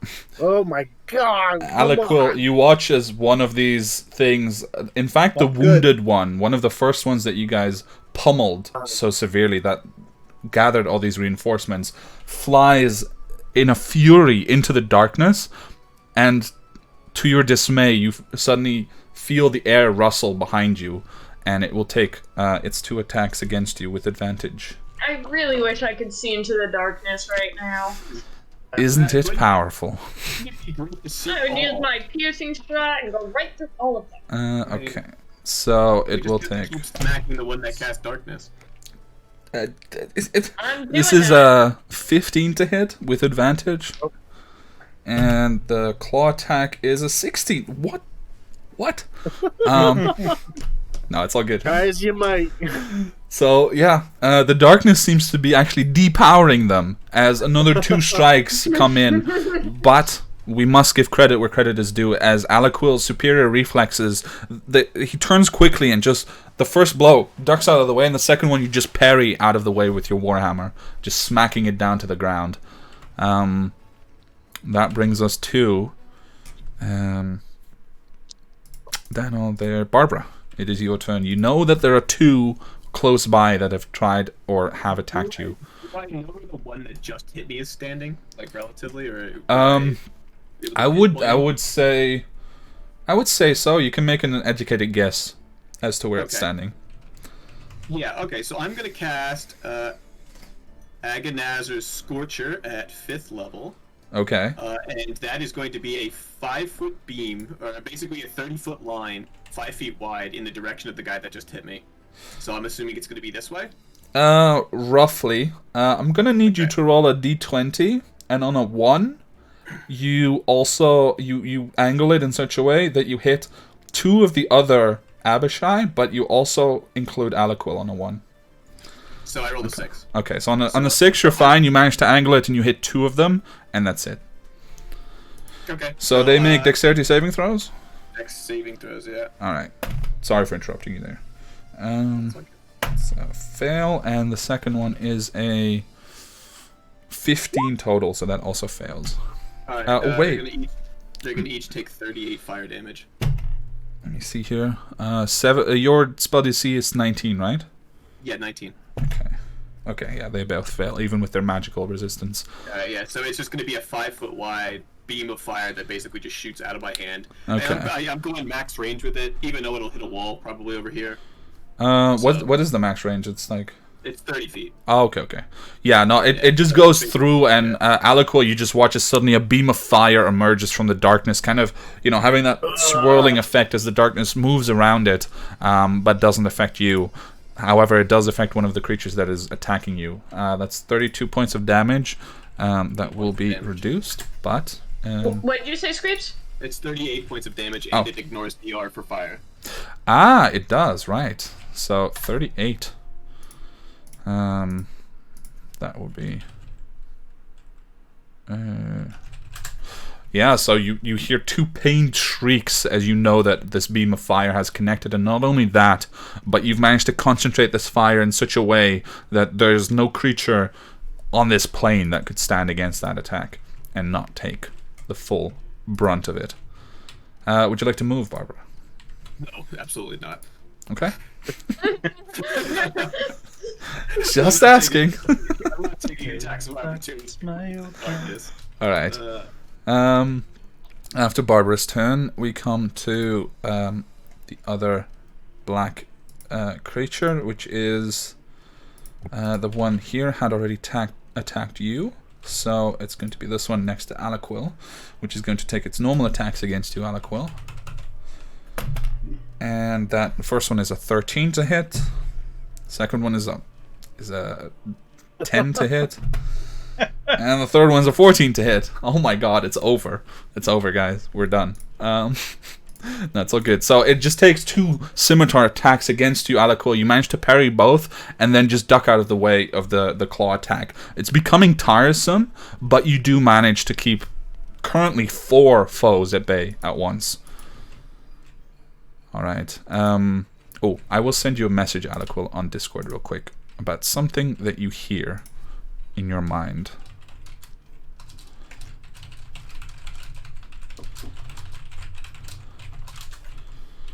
Alright, following that, now it gets dicey. As out of nothingness, something invisible casts a spell. And that spell is a chain lightning. Yum. And, so, okay, it's not that high on damage, thankfully. Each of which, so it will affect Whoa. bolt of lightning that arcs 3 bolts, then leap from that target. So it will target Alaquil, and then 3 bolts, so each of the party must make a dexterity saving throw against a DC of 20. Nope. So fail, you take 38 points of lightning damage. It's an Nope. I 8 failed. for me. But I have the inspiration that I was rewarded. Is that a reroll? Or Yeah, you can use it on a reroll to reroll any d20. I'm definitely going to use that. Okay. Natty 1. Oh, I thought you just got up and you hadn't even heard of the attack, but you just disappeared. That's because I banged my head on the 18. table. 18. Okay, so my unfortunately, reroll was 18. even the 18 does not succeed. Dang it. So, I'm just being a Alright. halfling. so there is a sudden crash of this lightning, and it leaps into the darkness, and suddenly out of it again at Daniel and at Lucia, and each of you takes 38 points of lightning damage, seizing up your muscles, smoke coming from each of your bodies, and each of you is now fairly hurt, at least, if not severely in some cases. And the darkness persists. Did not feel good, let me tell you. No, that hurt a bit. More notably than that, despite the failure, Alaquil, you specifically note where the spell was cast from, which is a point about 30 feet up in the air, but nothing becomes visible there. Alright. Lucia. So Sorry. since I got I don't think that'll affect Armor of Agathis. I think it's only against attacks, right? Or whenever you take damage, I'm not sure. I think it's whenever I take damage while I have the. It might be, because in that case you will be able to... if a creature hits you with a melee attack. Yeah. Yeah. So unfortunately it does not apply here. Wait, My that Armor of might be for Agathis you. has depleted. Alright. But what about my shield? Yeah, what about your shield? You have a special shield. I do. For a reaction, I can deal 3d6 necrotic damage to an attacker. Does it specify that you have to be hit with a melee or ranged attack? Or with an attack roll? Not in my little thing of notes, but let me check. Okay, you go look that up. Lucia, we'll do your turn here. Yep. Alright. I'm actually going to sharpshooter attack twice this guy, so I'm going to take the -5 to attack, or Okay. plus 10 damage if I hit. Yeah. Also, I've hit him already, so one of them will be a Colossus Slayer if Yes. I hit. Colossus Slayer's so good. Hmm. Okay. -5. So, what is my, that's 8. 8 plus 14 is 22. 22 hits. Alright, both will hit. I will get, let me just whip out an extra D8 here. Oh my god, please make this darkness go away. Well, My favorite roll the person. damage one at a time, because there is a slight Seriously. potential that you murder him with one attack, which means that you can reroll the next attack against another target. Alright, then. Alright, I will roll. Okay, so then what I'll do is I'll roll 2 d8s, one of them being the Colossus Slayer. Mm-hmm. Alright, so that's gonna be 10 plus 17, 27 damage. Okay, so the 27 damage does not put him in the ground, but it puts him very close to. Can he at least make the save? Against? Concentration. Oh, Alright, for the yes. Constitution save. So, before I didn't look at that yet. That is 27. That will be a 13 to pass, and he rolled an 8 plus plus 2, so that fails. So the darkness woof, zips out. And the second damage will be 23. Wow, yeah. So with the second attack, you pin him through the neck, and he just immediately keels over. And actually, the force of the arrow with which you send it pushes him back away from Alaquil, opening up the way a bit as he lands here completely dead on the ground. Oh, yeah. Thank God. Get him out. Get him out. Yeah. Is this what the battlefield looks like? Jesus, a lot more. It's a lot more of these things. Alright. So, yeah, my attacks are pretty good if I just use sharpshooter. I don't know what I would have to roll for it not to. Alright. So, that will be the end of my turn. All right. I can see. Oh, wait, no. I'm gonna use my bonus action to second wind. Okay. Bonus action, second wind. You regain, I think, a D10 plus your fighter level. Why Why do I know that off the top of my head? It's just. I don't know if it's fighter level or proficiency. I'm pretty sure it's fighter level. You're probably right. The question is, why doesn't Jax know It this? just tells me 618. Yeah, fighter level. Okay. When she was playing a fighter in another campaign. Yeah. 9 plus 6 is 15. So I gain 15 HP back. Very nice. All right. After, would you like to move, Lucy, at this point? Just asking, in case. Asking for a friend. Yeah, I'm actually. Where do I want? 5, 10, 15. No, that would get me in melee range. How well can I see? Yeah, how well can I see this one? The one that I have Hunter's Mark on? Well, since you are a sharpshooter, you can see enough of him to take a shot at him from where you are right now.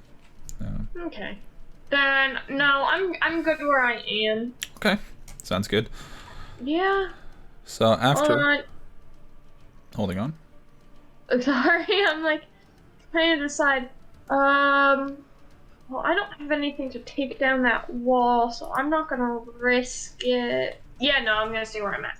All right. In that case, we come to Alaquil. You are surrounded by 3 more foes, but the 4th one is down and the darkness is gone. What would you like to do, Alaquil?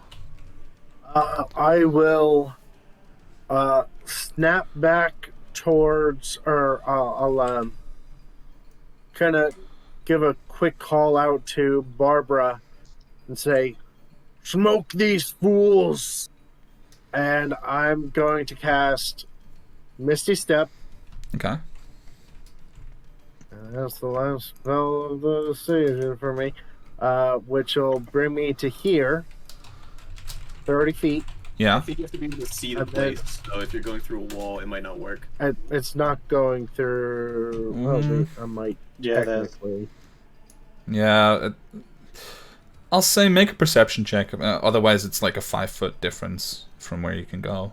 Like, you can definitely go there because you can look around the corner. So if this is okay for you, then go ahead, and otherwise make a perception check if you want to go specifically to this corner instead, or to this square. No, it's not. I won't bother. I'll go here Okay. because I can still make it. Sounds good. That's the 30 feet, and then I'll take my movement action to go here, Yeah. and then that is as an action, because that was bonus action movement. As an action, I will unleash a number of Eldritch Blasts behind me to. Let's take a better look at these fools. Yeah. They're all fools. They all look a fool. You can take your pick. There are several of them that are, or no, not several. One of them is flying in the air close to you, about 40 feet. The others are all on the ground. I want to help free up Barbara, so I'll strike at this spellcaster guy. Okay. So go ahead and do them one at a time, because you can obviously choose a different target by the second or third. Yep, they're all individual. So the first one's gonna hit with the 27, I assume. Yes, definitely. 8 points of force damage. Okay. Slams in, does not kill yet. Okay. The second one will it's a 24 to hit. Definitely hits. That'll be 13 points of force damage. The second Eldritch Blast just goes straight through the flesh, and like a bullet wound, it just leaves them looking at you, Barbara, for a moment, surprised on that devilish face, and then it just topples over and crashes to the ground dead. And then I'll direct the third one then to this guy. Alright. That'll be a 23 to hit That hits. for 15 points of force damage. That one goes through one of the wings and into the shoulder, and you hear another cry of pain from this creature that's been taking so much punishment. Probably well deserved. And but it still stands. Alright, that's my turn. Alright. Alaquil gets out of danger up close to the icy wall. You hear the chanting more clearly than any others, carrying over the top of the wall. But you are currently standing at the bottom of a 15-foot kind of cave wall, and then there's another 30 feet on top of that of ice wall, and then there's maybe 40 feet above that that's open. So this is all stone, right? Yeah, that's stone, Not ice. and then there's Good an to know. ice wall on top of that. Perfect. Alright. After Alaquil, we have some of the defenders here. So this one is going to... this is one of these. Not this one.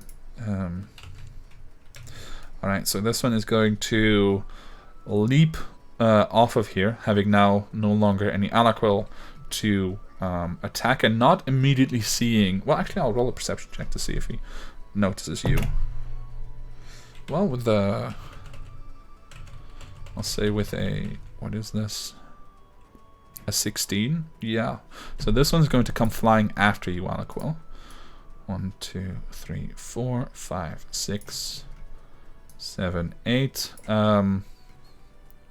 It will take the dash action just to get into melee range, but it can no longer not attack you at this point. So it will stay on that side. And then out of these two together are going to leap down, and one is going to go towards Daniel, and one is going towards Lucia. So we'll attack Lucia first. No advantages, so sword and claw. The sword is an 18 to hit. Does that hit you, Lucia? Misses? Nope. Alright, and the claw is a 17 to hit, so that also does not hit. Alright, and same thing against Daniel. Claw and sword. That is not right. That is a 21 to hit for the sword. No. No, so once again, small, steadfast Like Daniel just digs in, blocks a blow with the shield, and the claw, you just duck out of the way, confident in your abilities to avoid these attacks. I don't think Daniel has been hit once this entire round. The only thing that's hit me was that chain lightning. Yeah, on the Oh, chain yeah. lightning. By the way, Lucia, you need to Same. make a concentration check for your hunter's mark. Oh, yes. So 38, the DC is 19. It's a Constitution saving throw. I fail. Okay, so the hunter's mark does wear off on this fella, and you can no longer move it without recasting it. Anyone else concentrating on any spells at that stage? Barbara or Daniel, you weren't concentrating on anything, right? I'm tense, man. I'm sweating over here. Spiritual weapon is not concentrated. No, it is not. Alright, good. Then no. Sorry, just had to do a little admin there. Then those It's okay, two... I wasn't using it during that time anyway. Alright, then... at the top of the round, there is a distinct increase in the speed of chanting, and there's definitely something happening behind this ice wall that is drawing in more and more magical energy, and each of you can feel it, like a vibration in the air and a strange, slightly green glow occurring behind this icy wall. At the same time, there is another effect that takes place, which is that centered on Daniel and Lucia and the two creatures attacking you is an icy mist similar to the ones that you guys have been avoiding so far that forms around you. And I'm going to need you both to make a Constitution saving throw, please. Me? Constitution saving Yes. throw? Yes, Constitution saving throw from Daniel and Lucia. 18. 15. Alright, 18 and 15, you both succeed.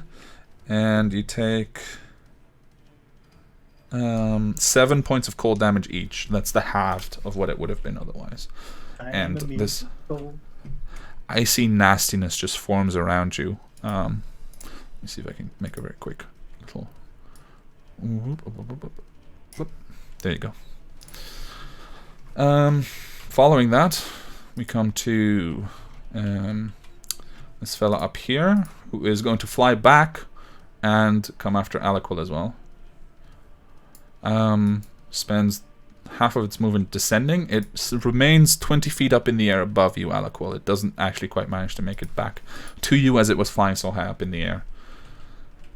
Alright, Daniel, it is your turn. Okay. I'm going to move just to here Alright. until I see these two in a line. Oh, yeah, perfect. And then I'm going to hold up my hand and it's going to start to light up. And as I hold it out, a beam of light shoots out from it.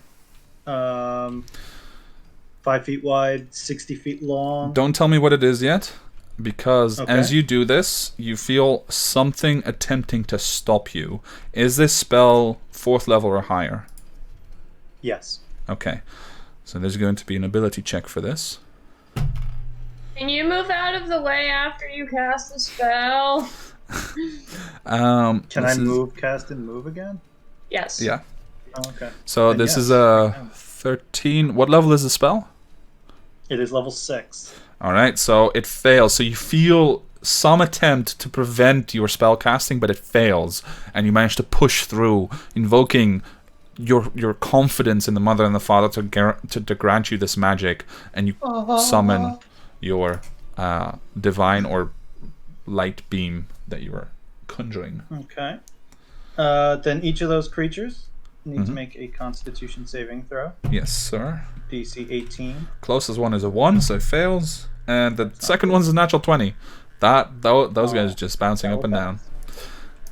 So All let's right. go ahead and tell me what that means. The one that failed is going to take 27 radiant damage.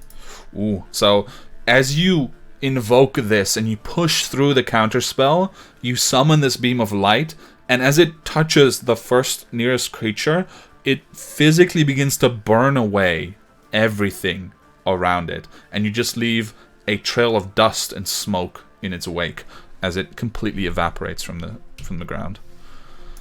Whoops. I need to make it that strong. Jeez. The one who passed just takes Never half. mind, you don't need to move. You ruined my shot. But I took Bye. mine. All right. So Daniel, any further movements? Because you moved 10 of your potential, or I mean, I am 5. still going to take a movement. Yeah. Also, my hand is still glowing. I have a 30-foot radius of sunlight around me, and then next to Oh. a 30-foot dim sunlight All right. coming off my hand. Very nice. And then I'm going to. I took 10 feet. So I can only do that. And then I'm going to move as a as a bonus action. I'm going to move my spiritual weapon to here. Yeah. And I'll try and help Barbara a little bit here. All right. So the spiritual weapon comes in. You, with your height, you're kind of like craning your neck to see over the edge, and you just manage to position the spiritual weapon. It takes a swing. Go ahead and make your attack. Oh yeah, that's right. If I can see. Yeah, just barely, because the creature is also tall. 17 to hit A 17 does hit. for 10 damage. All right, so the spiritual weapon just cracks down on the skull, and you hear a sickening as the creature's head just caves in and it collapses at Barbara's feet, dead. Noi. All right. Barbara has never been more blessed in her whole life. Barbara. All right, so that was the one that you guys initially had attacked, and that one is now also off of the map. All right, so Daniel, that's the end of your turn. We come straight to Barbara. That is it. So Barbara, happy day. I am not going to use my bonus action to use the wings this time, so I'm going to, I guess, just move half movement to there. I am going to... Do we want to get spicy right away? Yeah, I think let's get spicy. Spicy. Get I spice. can go for some spice. Yeah, you know what? Let's get a little spicy. Alright, so yeah, I am going to cast Firestorm at 7th level. Okay. Oh man. I'm going for the wall and all of these baddies all in one go, pretty much. Okay. So yeah. So basically, Firestorm, let me just make sure I'm doing it right. So a storm consists of up to 10 10-foot cubes, which you can arrange as you wish. Each cube must be adjacent to the face of another cube. Each target must make a dex saving throw. Okay, so basically what I'm going to do is I'm going to start the first cube. I'm just going to kind of draw on the map here. Yeah, go ahead. Just use the square one and just draw 10-foot cubes the way that you want to use. First cube is going to be there. Mm-hmm. Like centered on the guy. This guy was floating in the air, but I'm going to center it on him, right? If you use the shape drawing, then you just get straight squares. No, I mean, is that your way of telling me that I can't draw a straight line? Is that? If you call this a straight line. Good square. Alright, so there's one square here. Yeah. A second square here. A third square here. Does that count as adjacent, or do I have to go over a little bit more? No, I think that as long as it is adjacent to at least 5 feet of the face, it counts as being adjacent to the face. And then we're just gonna put another one. Basically, at this point, we're just trying to, because I'm assuming it has to go up in the air a little bit, so it's gonna go like there's gonna be a second cube that goes above. Oh yeah, you're stacking. Yeah. So it's gonna go up. So that's 1, 2, 3, 4, and then we're gonna just start trying to melt the wall. So maybe 5, and then I guess I'm just gonna put the rest kind of centered on the wall, like that. All right. Kind of just like. Yeah, I'll say that's possible. So a fiery storm just erupts around Alaquil, completely enveloping you and yet not harming you immediately. But I believe if you end your turn or start your turn adjacent to it, something like that, you still take damage. This is it. I don't think it's this one. Ah, no, that's the right. Storm is just instantaneous. It's just basically just like fire rains down from the sky. Ah, it doesn't stay. Right. My bad.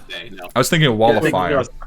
Yeah. Yeah. Fire does. My bad. Yeah. When the Yeah. dust clears, Aliquil's just So yeah, like, it's just a beautiful display, really, of extreme skill in the arcane as Barbara just conjures up this firestorm and it erupts in a perfect movement around Aliquil into these two creatures, into the wall, and just wreaks complete havoc. So anything in that, anything that's being touched by the fire takes 49 points of fire damage. Okay, so they do make dexterity saving throws, each creature in the area. So half as much. Squeeps, I'm disappointed by the lack of triangles. Why? I can't draw triangles. This is a triangle spell.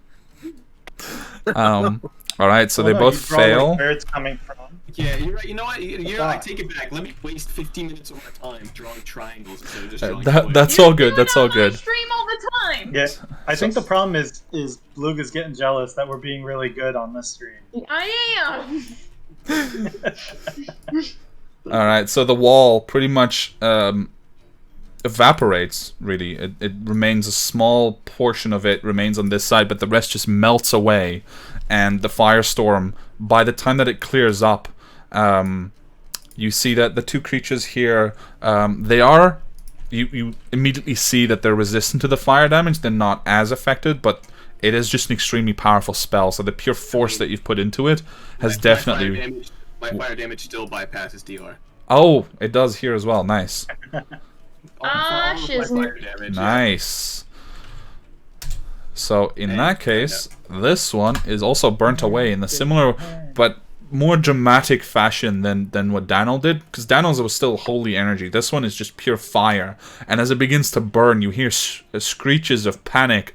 And actually, since you know Infernal, you understand that in Infernal, it's just screaming in pure terror at the fact that it's burning, when it just keeps screaming, "This cannot be, this cannot be.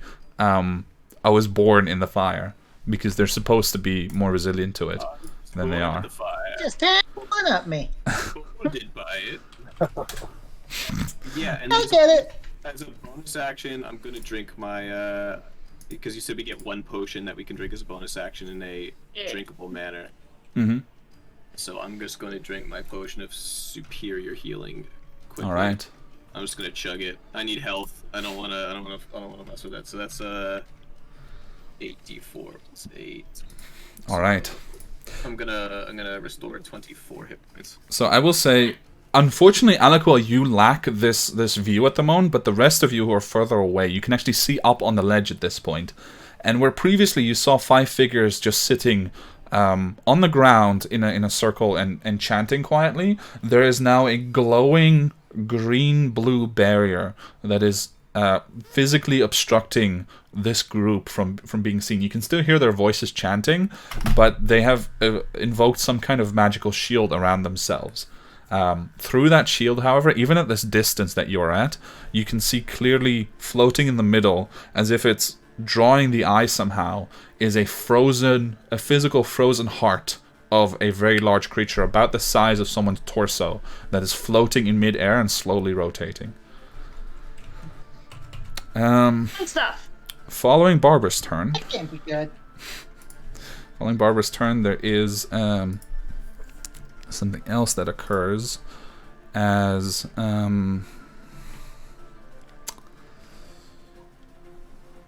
this one. There's you can't see that, but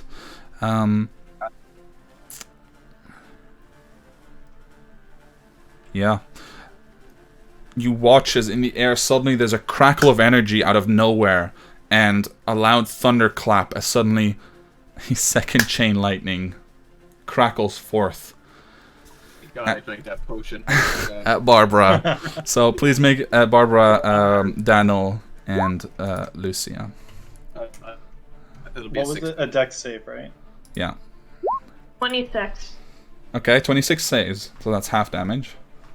17. 17 does not save. I had 16 for me. So you both take 37 points of lightning damage, and the save takes 18. Ow.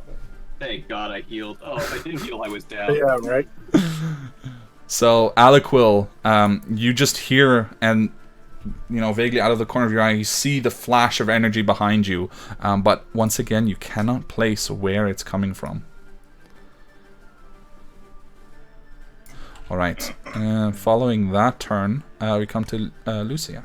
You're standing in a foggy white mist that threatens to further harm you if you remain in it for too long. I'm going to move out of it. It's going to get attack of opportunity, but at disadvantage. Okay. How come? Oh, right, you have that. No, I read that on your sheet. Is it my armor? No, it's a feature from your hunter, your ranger background, I think. I think so too. I just can't remember which is. That is a 16 to hit with the longsword, which does not hit you, if I recall. No. So yeah, it takes a wild it's swing. My escape the horde ability. There you go. That was the one. All right, and I am going to shoot 2 arrows at it with sharpshooter. All right. Minus Just 5. essentially pulling, it's not really sharpshooting from so close by. It's more like pulling a Legolas, and you're just like firing point blank into this creature. So 6 plus 14. So lowest is going to be 20. So that hits. It'll hit. I don't. Oh, and this one's already been hurt. So one of them is going to be the fun damage. Alright. 6, 9, 10, 11, 21 plus 21. So 42 damage to kill this thing. Okay. So with 42 points of damage, as you line up the shots, the first one goes into the side of the neck, and it just kind of begins to splutter for breath and air as blood, blackish, fiendish blood begins to come out of its mouth. It just drops the weapon. It begins to claw at the neck, and then you manage, as it begins to fall, you just pin it to the ground, at an angle, and it just gets, and it's actually slightly off the ground still because the arrow is just keeping it suspended in a sort of horrific trophy to your skills. In dealing death to these creatures. Also, the ledge, is it considered difficult terrain? Because it says moving through non-magical difficult terrain costs you no extra movement. That is correct, but it is not difficult to it's difficult to traverse, but it's a physical sure. It's an actual climb that you do. So that's 5, 10, 15, 20, and we'll go to here for 30. Bonus action, I'm going to take my superior healing potion. Okay, just a quick correction. You should check your sheet because I'm pretty sure you get movement speed increases. I think you have at least 35 and possibly 40 from your total. Because I saw at least +5 amongst your features, and there might be another +5 that I saw. So I'll go check that out and move the additional feat if you wish. But you take the healing potion, and you can add that health to your total HP. Let me take the potion first and then figure that out. This one is gone. Aliquil, we'll come to your turn. Okay. With mission in mind, I am going to activate my Mystic Arcanum and cast the spell Investiture of Stone. Okay. It has a number of different effects, but the one that I'm particularly utilizing is it allows me to meld into stone and walk through it without impediment. Interesting. So, I am going to meld into the side of this cliff face. Okay. And move my full 30 feet at a diagonal. Mm-hmm. And breach the surface. Okay. Yeah, you can do that. With a full 30 feet of movement, I can get to the center. You mean to the center of the Of the ritual? Center of the ritual. Yeah. No. So there's two reasons that you wouldn't be able to. First is you also have diagonal movement that's restricting you. Okay. And secondly, it's physically impossible to actually enter that space at the moment. You get the impression you would be able to attack the heart at range, but physically entering the space, there's a very distinct force field aspect to this thing. And I will also reveal this, because you can see here the remaining bones of an enormous dragon that have been encased in ice, which is currently probably the focus of this ritual. Okay. And are these people surrounding the ritual seemingly like entranced in their ritual? Right, that's a good question. So as you're seeing this, they're all sitting sideways and holding each other's hands, rather arms by the wrists, and they're just slowly chanting, not really a language from what you can tell, but more of a sort of rhythmic song of some kind, the sounds of which are powering this ritual. One thing that stands out to you is indeed that they are in a sort of trance, but the second thing that stands out to you is that each of them looks like they've been artificially aged and drained. They look emaciated, they look weak, and they look old. And you can't imagine that these people in this state got here. And I would say that with your experience and your knowledge and the things that go on in the world, this ritual is draining them of their life energy somehow. Do with that what you wish, of course. And the magical barrier, does it cover like the floor as well?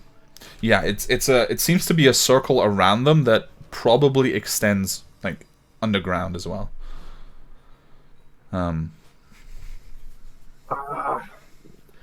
Okay, I will.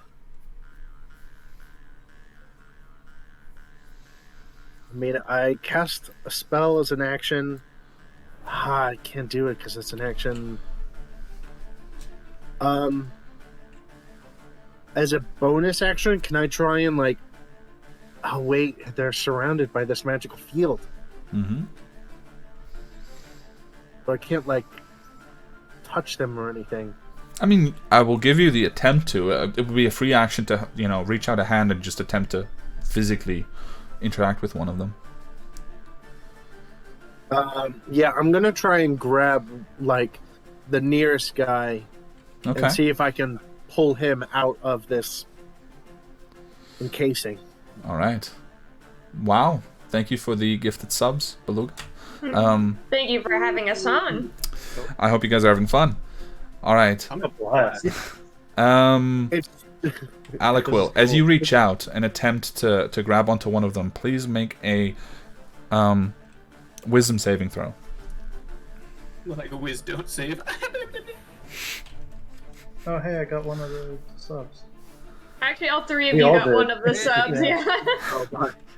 yeah. It's a 13. Thanks. A 13. Okay. I got you, boo. So as you reach out, there is a sort of crackling of energy, and it envelops your hand, and then soon the whole field begins to envelop you, but it also stops you from moving, and you start to hear the sound much more clearly of what they're chanting, this sort of rhythmic, very deep and primal sound, but it completely freezes you in place. The rest of you watching from down below, you see Aliquil reach out and suddenly just become enveloped and freeze in place, unable to move. He's cold. He looks like he needs a little warmth thrown his way. We'll see. Maybe he needs a nice barbecue. Maybe he needs a nice barbecue special. Alright, so that is Aliquil's turn after that attempt. The final creature here, or rather one of the two final ones, or both of them get to act now. Let me see.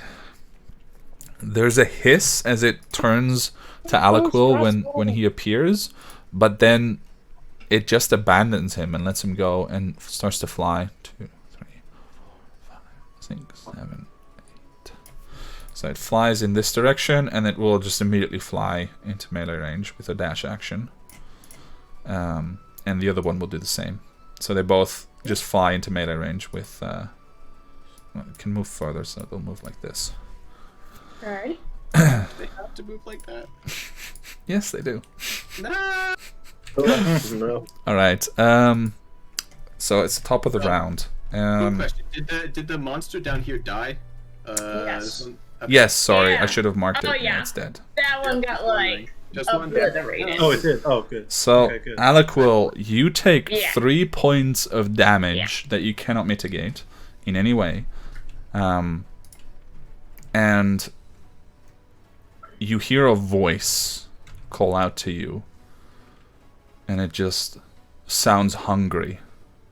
And it says, "More." And you watch as each of the other ones here also takes more damage and also seems to age again. Aliquil, you yourself, you age 1 year. Oof. Oh man. Alright. Okay. So My horns grow longer. yeah, that's a really cool thing. I might just adopt that for all Dragonborn. All right.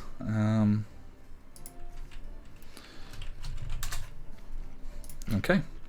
Then we come to Daniel's turn. What would you like to do, Daniel? You're the only one still left in that old space back there.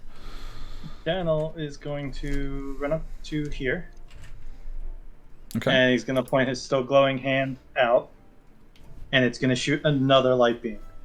Oh wow. Yeah. Nice. Can So you they move out both. of the way when you're done? You're not gonna be alive on your next turn. Don't worry about it. Can you go ahead and roll the damage? Because I don't think I need to roll the saves for these fellas here. Actually, are you recasting the spell or are you just maintaining concentration on it? No. So when I'm maintaining concentration. Nice, yeah. So then it can't be counterspelled. 30 radiant damage, and if they failed or don't die, they're blind. Okay, let's see. So the first one dies. So once again, the same effect happens as Daniel pushes forward the hand, this glowing hand that was already spreading this immense amount of light. You guys watch as this beam of light, it creeps forward almost cinematically slowly, and there's just 2 faces that briefly appear that look in each direction, and it just blasts through, and in almost slow motion you watch as they essentially get vaporized. It's the same effect as at the end of Infinity War when all the Avengers disappeared. Like, it's just like little specks of dust in the air that remain. Feels so good. Never mind, you don't need to move. And they are gone. Got you. Don't you worry about it. Any bonus actions, Daniel? I'm gonna start to meander my spirit weapon up towards Fair. all this stuff going on. So that's It'll 20 get feet, there right? someday. So yeah. Yeah, 20 All right. So as you do that, you watch to your dismay as this happens, and a voice now echoes in each of your minds, and it just goes, "No." And once again, the same wall of ice comes back up in the place where it was previously, and a new one forms as part of this lair action that seems to be happening here. Yes. Well, it's very happy about the wall. It's not so happy about you guys obliterating everyone. All I'm right. not happy with that wall. He's just my mortal enemy. Okay, you think you can do Well, something Barbara. about that wall? Again? I definitely can do something about that wall, but I'm feeling. I'm not feeling quite as chipper as I was. I mean, we're doing better than Aliquin over there. Well, that's true. All right. Is it my turn? Mm-hmm. Okay. All right. Are I'm you going hurt? Is that the problem? Well, I mean, yeah, it's a problem we're having. It's one of the Okay. problems. Let's see. I'm gonna move up to here, All and right. then I am going to cast Wall of Fire. Basically, I'm just gonna cast Wall of Fire right next to the Wall of Ice, and then I'm gonna choose the Yeah, that's what I'm gonna do. All right. Go ahead and 60 feet one. That's it's just 60-foot line. Nice. Yeah, I'm casting it at 4th level. Okay. I think that's the lowest it goes. So I know that Dan was making concentration checks, so I Yeah. have to make one. Let me know. But yeah, basically there's just gonna be a wall of fire Okay. that is gonna spring up. So almost immediately you see the wall of ice. Despite its mystical nature in being summoned that way, it's still just a wall of ice. So the wall of fire that you summon immediately just completely eats through, leaving a wall of fire in its place instead. Okay. I'm going to hold concentration on that until one of my allies attempts to move through. Okay. That's basically the thing, because I don't know if any of them can get there in the turn. I don't want the wall of ice to pop up before we can get through. So. All right. That's very clever thinking right there.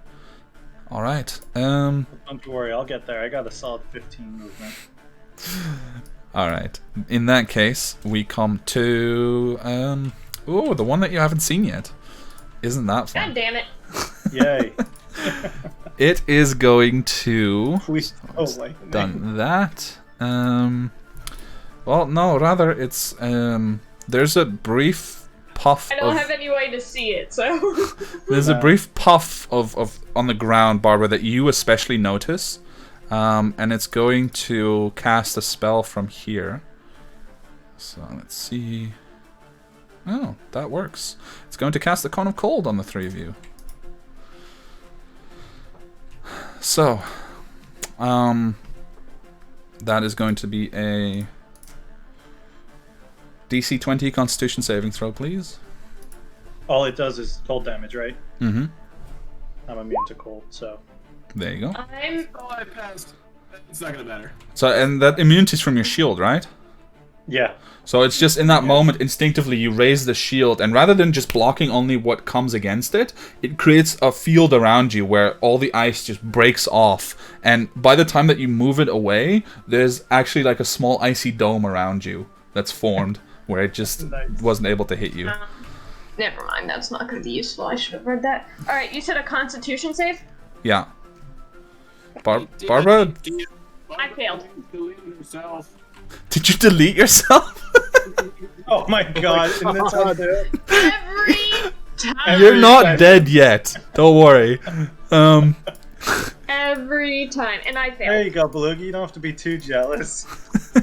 Alright, so if you failed, you take the 35 cold damage, except for Daniel, who takes none.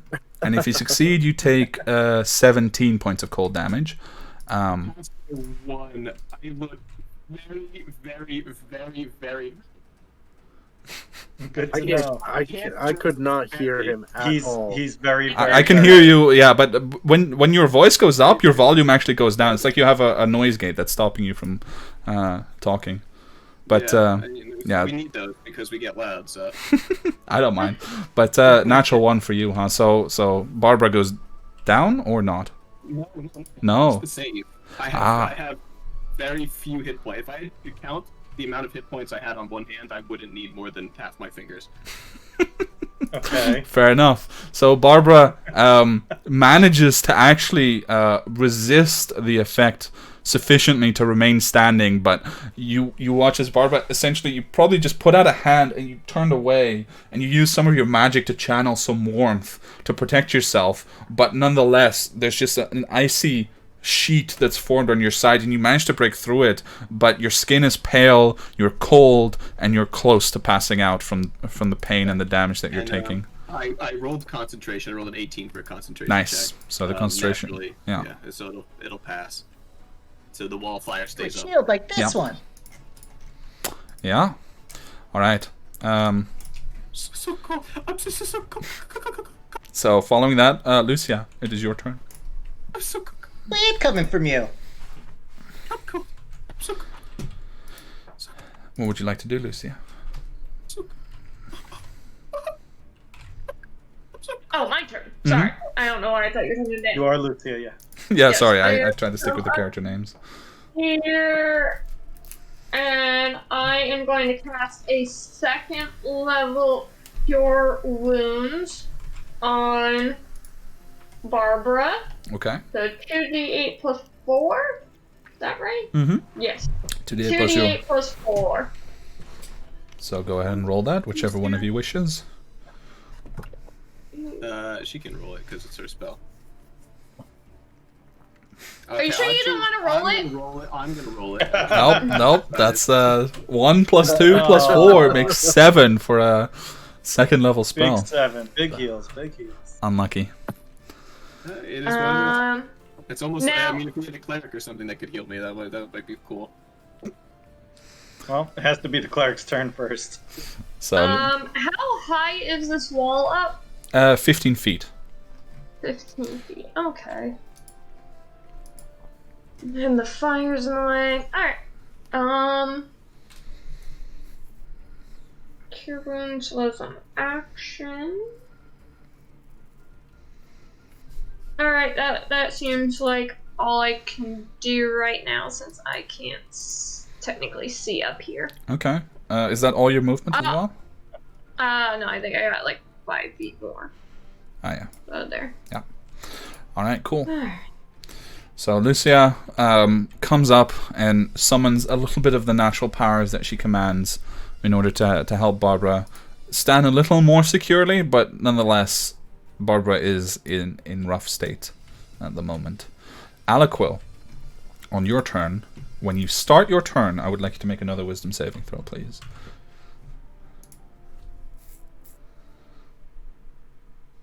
That's a 20.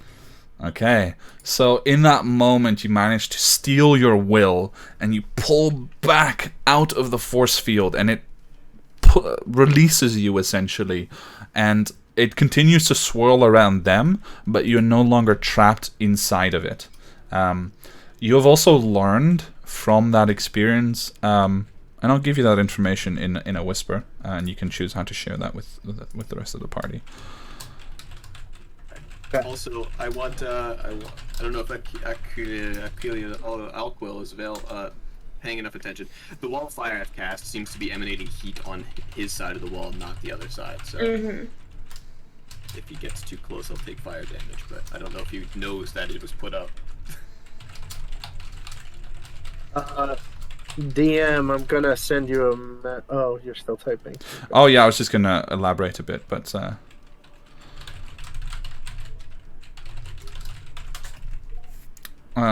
But go ahead if you have more questions to add.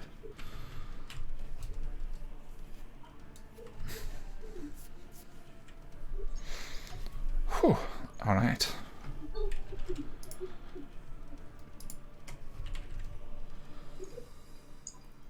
All right. I sent you a question.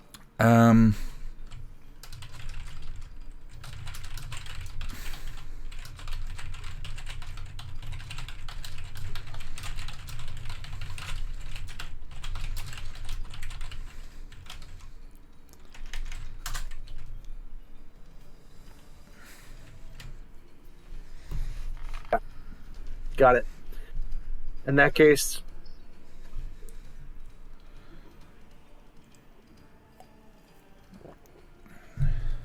oh jeez. Okay.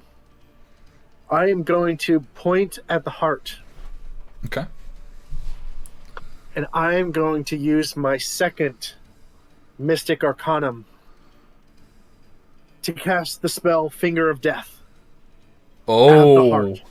Ooh, he's going Damn. for That was it. my nickname in high school. Okay. That's a saving throw that it makes?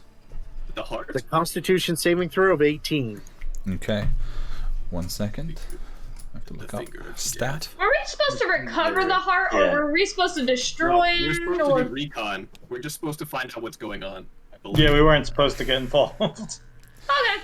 That is a 22 on the save, so that would be half damage, I believe. Half damage. I rolled a 58, so it'll be 36. No. 58, 25 plus 4 is 29. Quick math. Yeah. 29 then. Alright. Points of necrotic damage. Alright, so something very interesting happens as you do this. As you hit the heart, you watch as the barrier begins to shimmer and fade for a moment, and the chanting that was so rhythmic, primal, perfect, suddenly hesitates and you see that they become briefly aware within the circle, looking at each other. Several of them look up at you, and then they resume chanting, and the barrier comes back up, but you definitely get the impression that you've made an impact at the moment, and that doing that again might be enough to break through this barrier before it's too late. Alright. I will... really don't have anything else. Dang. As a bonus action, I will drink my potion of superior healing. Alright. As a bonus action. And then I'll yell out, "We need more firepower to bring down this barrier." Okay. Would you like to move as well? No, I will stay there. Alright. Is it firepower you need? Is it fire you need, love? So you guys hear Alakul's voice, and then Barbara, by instinct, responds almost immediately. Your voice is now echoing through a mostly empty cavern. The only sound that accompanies you is the crackling of the fire, of the fiery wall, and the chanting that is occurring in the ritual. Alright, following Alaquil's turn, yeah, that fella is dead, so we come to Daniel. Okay. Oh, actually, sorry, top of the round. I forget the top of the round thing. Apologies, Dan. At the top of the round, there will Please throw a wrench into my plans. There is no. Mainly, what happens is that there's a the cavern shakes slightly, shivering with this raw, almost angry sound, and part of the ceiling, in a 20-foot sphere. No. Whoa, Randomly throughout, I can choose. Nice. So above Lucia, Barbara, and Daniel, you will be attacked by ice shards falling. So the first one against Barbara is a 13 to hit. Nope. So you notice in timing, you actually step out of the way as several sharp ice shards fall from the ceiling. Lucia, that is a 23? No, 25 to hit. Yeah. Alright, so you take...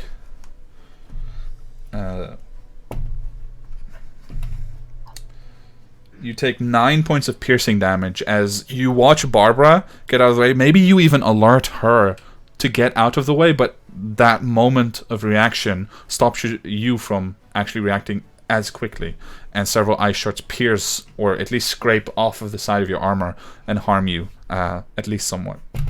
And against Daniel, that's an 11 to hit, so you probably just managed to block it completely with the shield again. That little tank. Like a better umbrella. And now it's Daniel's turn. Apologies. Nope, no problem. So I'm gonna just go up to here. Love, use a little bit of healing, love. But I give you and you'll like it. 60 feet. What are the chances? At 65 feet. Dang. Oh well. Targeting me? Yeah, he is targeting you. Yeah, he's gonna use his bad touch. Something fortuitous occurs, actually, Daniel, as you're trying to decide, because I just rolled a Constitution saving throw, and this one fails its Constitution saving throw to maintain concentration on greater invisibility. So you see appearing one of the creatures similar to what you've been fighting, but blue, and wielding this gnarly wooden staff with a crystal set atop it, floating in the air, and you can see that it looks slightly hurt by something that you can't quite tell what it is. Okay. So I'm gonna hold up my hammer, and a wave of like green energy is going to flow from me outward. Okay. Barbara and Lucia and I all get healed. Okay. Unfortunately, the wave ends like right at Aquilia's feet. Sorry. Unlucky. His tail's in it. Yeah, just kind of dip your tail in there. His horns grew long enough that they stuck enough into the radius of. Oh, never mind. That's not how it works. It's I pick a place and there's a 30-foot radius from that spot. So it's still the three of us, easy, but yeah, it's not close to you. We each gain 3d8 plus my spellcasting. There you go, 3d8 plus your spellcasting modifier. That will put some life back into the party. Yes. 25. No, that's 5 is included. Already. 20. Yeah. 20. One day I'll remember. No, that's okay. It's, you know, that's the benefit of setting your Roll20 sheet up correctly. But yeah, you each gain 20 hit points back, and you hear again this beautiful singing of a choir that's not there, keeping you company, and Daniel restoring your health and giving you more zest for this fight up ahead. All right, Daniel, that's your turn. And then I'm gonna move my weapon up. All right, Barbara, what would you like to do? Well, I'm gonna use my bonus action. Oh wait, Can I see the sphere from where I am, or am I gonna have to move up there? It's your own spell currently blocking your vision of the sphere. Right, I forgot about that. Are you gonna drop concentration then? Is that a free action? Or That's a free action, yeah. So in that moment, you realize you can't see anything, and the flaming wall just dissipates. Okay. So can I see the heart from there, or? I would say so. It's just it's going to have cover if you want to attack it, because of various visual effects and also a height issue. I would say you probably need to step back 1 or 2 steps, actually, 1 or 2 fields in order to really. I just want to know if I can see the barrier to see if I can make some sort of Arcana check to know what spells going on there. Yeah, you can see the barrier. I would say you can see the shining effects of green and blue. Can I roll to see if I know what spell it is, or? You can make an Arcana check. Although I will say, with your experience in the Arcane, you almost immediately know that it's not necessarily a distinct spell. It's more of an effect. But you can try to identify what exactly 16. It is and whether you can maybe 16. Dispel it or not. 23? Yeah. 16. 16. You definitely identify the very strong aura of abjuration with your knowledge of the Arcane. But you're not quite certain whether you'd be able to dispel it. You suspect if you want to use Dispel Magic, you probably need to cast it at quite a high level in order to make a dent in this effect. Okay. Well, would you like to move? Well, thinking about it, because I don't know if I want to use my bonus action to restore my 7th level spell slot and then cast Dispel Magic at 7th level. Fair enough. I just want to read, because if I cast it at 7th level, a spell of 7th level or lower would automatically get dispelled, right? Yes. Okay. And then if it's higher than that, they get a DC plus the spell's level. Yeah. I think so. Let me check Dispel Magic real quick. Yeah, that's what it looks like. Yeah, I think it's just like the counterspell effect, essentially. Yeah, DC equals 10 plus spell's level, unless it's the same level or lower. Alright, well, there's no shot it's gonna be that high. Alright, so I'm gonna use 7 of my sorcery points to restore a 7th level spell slot, and then I'm going to cast Dispel Magic at 7th level on the heart area. Okay. And that has 120-foot range, so I can definitely hit it. Yeah. Could you roll? Let me see. Anything in particular, or just a straight roll? No, straight roll because it's damage. Could you roll 7d12? Oh, 7d12s, okay. Yes.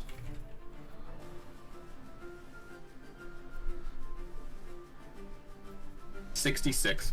Okay. Oh, look at those rolls. Yeah, pretty nice. Holy shit. Wow. Yeah. Alright, so what occurs is the following. As you attempt to dispel this magic, it's like pushing against a concrete wall. But you're very good at pushing against concrete walls right now with that 7th level spell. The issue that you identify is that you're trying to dispel the magic of something that innately can only exist through that magic in the first place. So you're trying to undo its very existence, and it's sentient, and it wants to be there. So pushing against it and forcing the spell upon it, rather than immediately dispelling it completely, you rip away part of the magic. You dispel part of what makes it what it is. And you watch as the force field around them immediately falters. The heart, however, remains active, rotating slowly in between them. But it immediately seems to...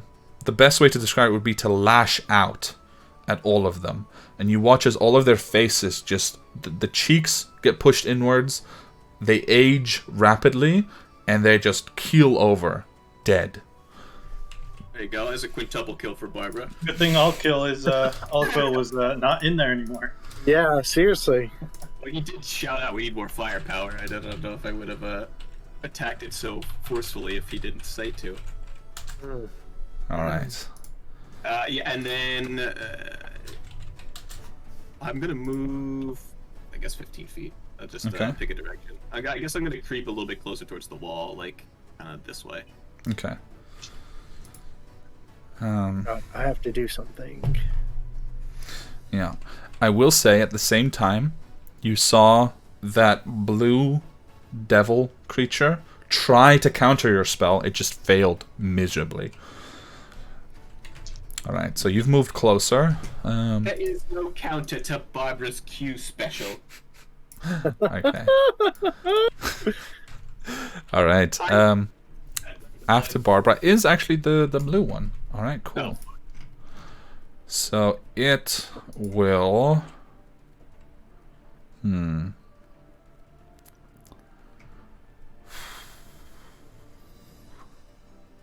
It will take its full flying speed back here. 1, 2, 3, 4, 5, 6, 8.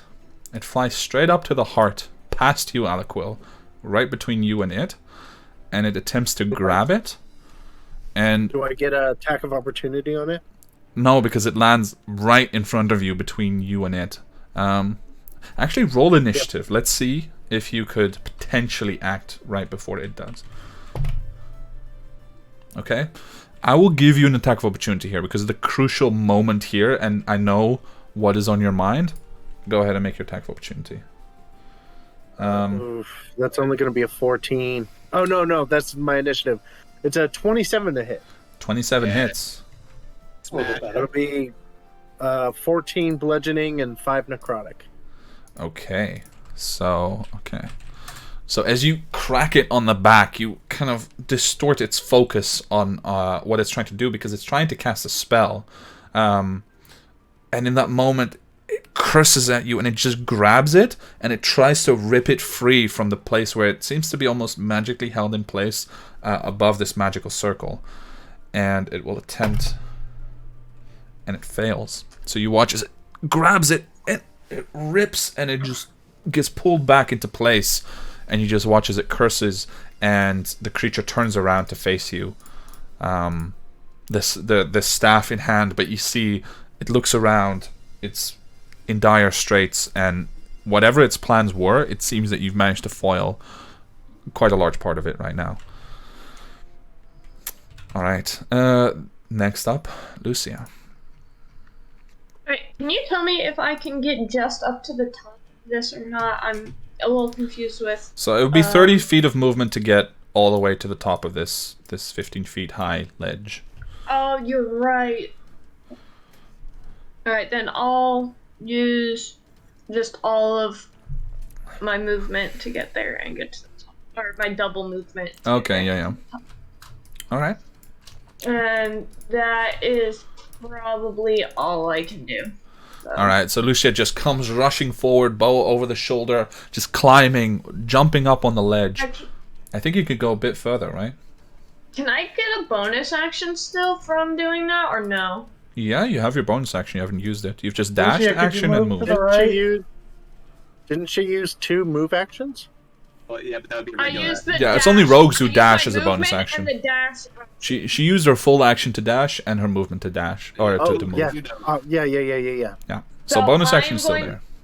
I am going to cast Hail of Thorns. Okay, so your next attack is empowered, right? Yes. All right. So with Hail of Thorns active, your bow probably back in your hand, getting ready for the attack. You guys are nearing the end, hopefully. Let's see what happens next. Aliquil, it's your I'm turn. actually going to cast that at a second level, just. Okay, sounds good.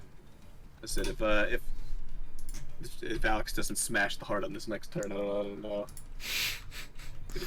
So, having maintained concentration on my investiture of stone, I'm going to meld into the ground and pop up on this side of the stone, on this side of the heart. Yeah. And place my hand against the heart and cast the spell. Okay. I'm going to move you to a different room, and we're going to have a little private chat as this occurs. Okay. Be right back, guys. As you lay your hand on the heart, your vision goes dark for a moment, and you can feel the unimaginable presence of your patron. So much more than a weapon, so much more than anything that you've ever felt. It towers over you. And in that moment, your patron gives you a choice. If you wish to, you may destroy the heart, but that will break your bond to your patron, because what your patron wishes you to do is to empower the heart with its power, summon the dragon, and subjugate it. What is your choice? Okay. I'm going to focus, and I'm going to close my eyes, and I'm going to reach for my weapon, and I'm just going to gently rest the head of the hammer upon the heart and try to facilitate the transfer of power to subjugate this dragon and gain its power and immensity. Okay. I'm going to move you back into the main group. Okay. All right, hey, we're back. We're back. Hey. So, Hello. No, we weren't fighting. that's fine. We're squabbling. Interguild squabble. That's right. As you guys watch, Aliquil has a brief but tense moment, and then pulls out the hammer that he wields and places it against the heart and concentrates. And there is just a blinding flash of energy as it seems to imbue, and then everything explodes around you as the cavern begins to crash down and something is moving to cause all of this destruction. I'm going to need all of you except for Aliquil to roll dexterity saving throws. Make 2 each. Alright, my first one was a nat 20. Okay. And my second one's a 25. Okay. Oh god. His first one was an 8, and second one was a 19. Okay. I got a 12 and a 9. Okay. So, the sudden chaos of what happens is, it almost beggars belief. And the best you can do is just try to dodge and jump. Lucia, your quick reflexes actually allow you to get out of the way and find a hollow in part of the wall where it doesn't seem that that's actually collapsing. It's already so compact that it doesn't seem to be falling down. But your friends, you have no idea about. For the rest of you,